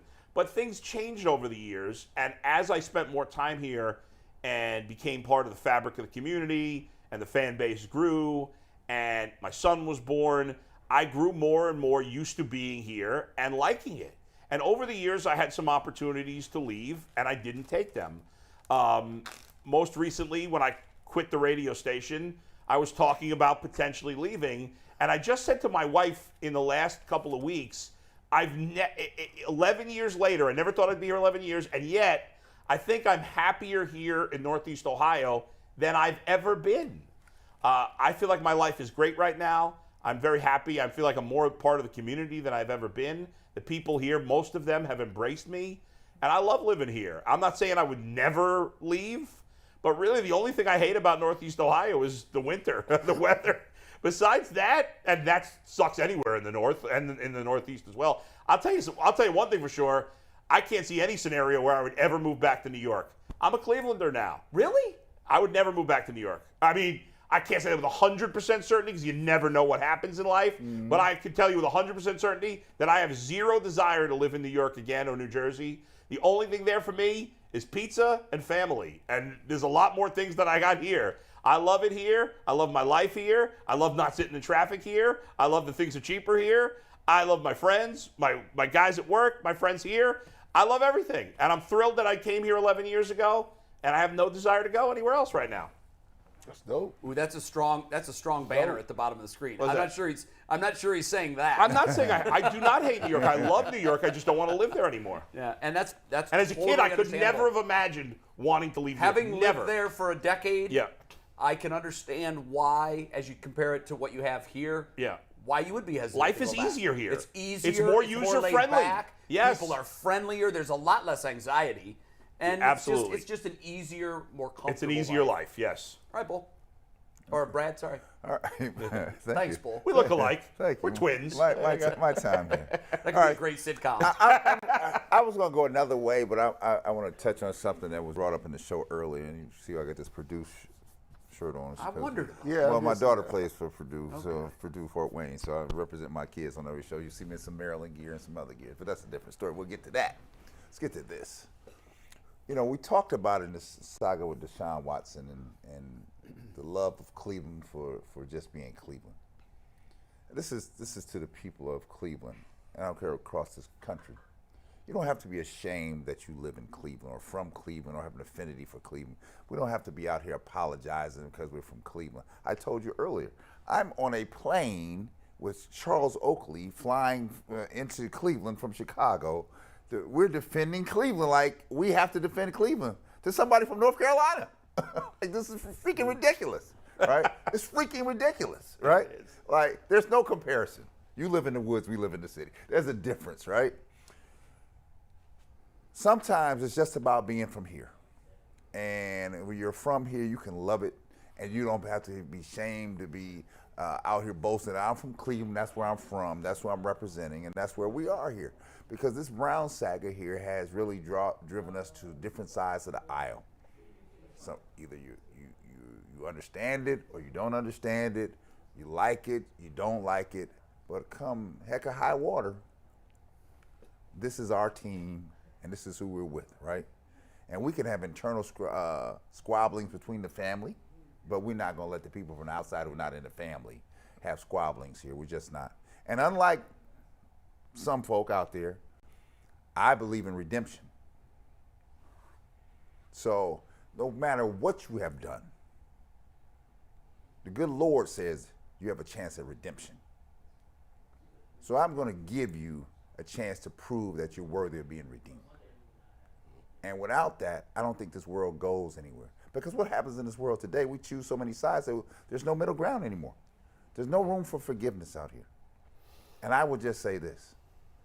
I don't know where the saga is going to end with Watson, right? I have no idea. I don't know Deshaun Watson, Deshaun Smith, but I know this, that somebody's child, there were some other people's child that were affected here. Let it play itself all the way out, and we will find out if a person is worthy of redemption and second chances. That's what this country was built on. People will forget that. You are entitled to at least having the opportunity to try to redeem yourself. And in this case here, for Cleveland, it's okay to stand with Cleveland and not be invoked on one side or the other. We are here to support the place, the city, and the life that we know here. You just heard Jay and Bull talk about living in this place we call the city of Cleveland and the Cleveland area. And it's okay not to be ashamed of it. So I want you to stand on that. That was so nice. Strong. That was nice, man. Well said. You know, he's much more elder statesman than myself. You know, he got, you know, he. It's the white hair that really drives that stuff. Just really, like, he got that. It does. he do it like what's his name, Morgan Freeman. He just get that. Just Morgan Freeman can say something that'd be profound as hell. He'd be like, I'm going to the bathroom. He's like, dang. That was whatever he says. Morgan Freeman said that, bro. He's got to go to the bathroom. I'm like, man, that was the craziest thing I ever. You know what? I ain't gonna do all that. Here's what it is. Y'all, if you think you moving a certain group of people, you think you moving me with like little comments, keep them away from the massage tables. That's cool. I don't pay no attention to no comments on YouTube. I ain't in the comment section on no ESPN. You know what my comment section is? What happened on that field. And at the end of the day, you don't get to say what happened on the field. That's the great thing about sports, because the Cleveland Browns are going to come up and show up in your stadium. Boo all you want. If we got what we think we got, that ain't gonna matter. You can boo or boo Nick Chubb for 6 yards. Boo Kareem Hunt for 9 yards. Touchdown Amari Cooper. Keep booing. That get real old when you getting spanked 35-3, 35-7, or 14, or whatever the case it is. At the end of the day, you need to take that mentality and say this. I don't care what you're saying. They done told you what he gonna get. I don't have to apologize to individuals out here who don't live. I put my name on everything on this screen. You know where I be at. You see me all the time. I'm on the radio. I be on here every single day, and we don't hide from opinions. It's a lot of cats that be thumb thugging, all in the comment section. You got just being so tough and cool. At the end of the day, the Cleveland Browns got a damn good football team, and that's what I care about. Football. So all that booing, all of that, but what about Roth? We ain't caring about that. Big Ben ain't coming out of retirement, and you gonna catch this smoke. Anything else past that, leave that alone, because we not trying to hear it. What you say? Thumb thugging. Thumb thugging. Thumb thugging. Thumb just, y'all Tough guy. Tough Twitter guy. Tough talk. Keyboard warrior. Tough anonymous Twitter guy. Thumb thugging. We gotta have our face on everything. You got some twisted handle, like Luke from Louisville. There's only one. I must know who that is. Stop it. Own it. Be a man. Put your name on it. Let me see your face. Where you at? Tough talking, man. What? We're out of time. I got to save my final take because we're going over. So we're out of time. 22-hour break. No. 70-hour break. 70-hour break. And real quick, for the people, subscribe. Hit that subscribe button. Yes. And also, next week, we got U.S. Representative, former Indianapolis Coat, former Ohio State standout, former St. Ignatius. Are we Anthony talking Gonzalez. politics with him? Ego is it. Hey, we got to talk this. What time is that? What That day? is Thursday. We also got man. Leroy You gonna have him on a day where I can't. Are we allowed to talk politics with him? We will discuss that at a later date. I bet you he says no to that. Yes. I bet he says no to that. I'm He surprised made he one of the came on greatest here. catches in Ohio State football history against Michigan. Yeah. And the picture of it is unbelievable. Yeah, I think Shout we'll out to avoid- him. I think we'll avoid the politics. I do like his platform a little bit. I like he stands for something. Shout out to Gonzalez. Yeah, Ego be here Monday, he said? Thursday. Or Thursday. Okay. Hey, Monday. And we Tom have Hamilton on Monday. Tom Oh, Hamilton's is he coming on coming on in? Monday. Or is he I believe calling Zoom. in? Zoom. Oh, wow. On Tom's the one of the all-time radio, greats. we can never have Tom Hamilton on because he was on a different station. Yeah, isn't that a dumb rule? Such a ESPN stupid rule. used to say you can't have people on for I this know. platform and that We platform. were not allowed to have him on. dumb. That sucked. We do what we want. We do. All right, guys, we got to go. Yeah, we're out of See time. ya. See you Love you Monday. guys. Have a great weekend. Next week. Peace. Captain Jack.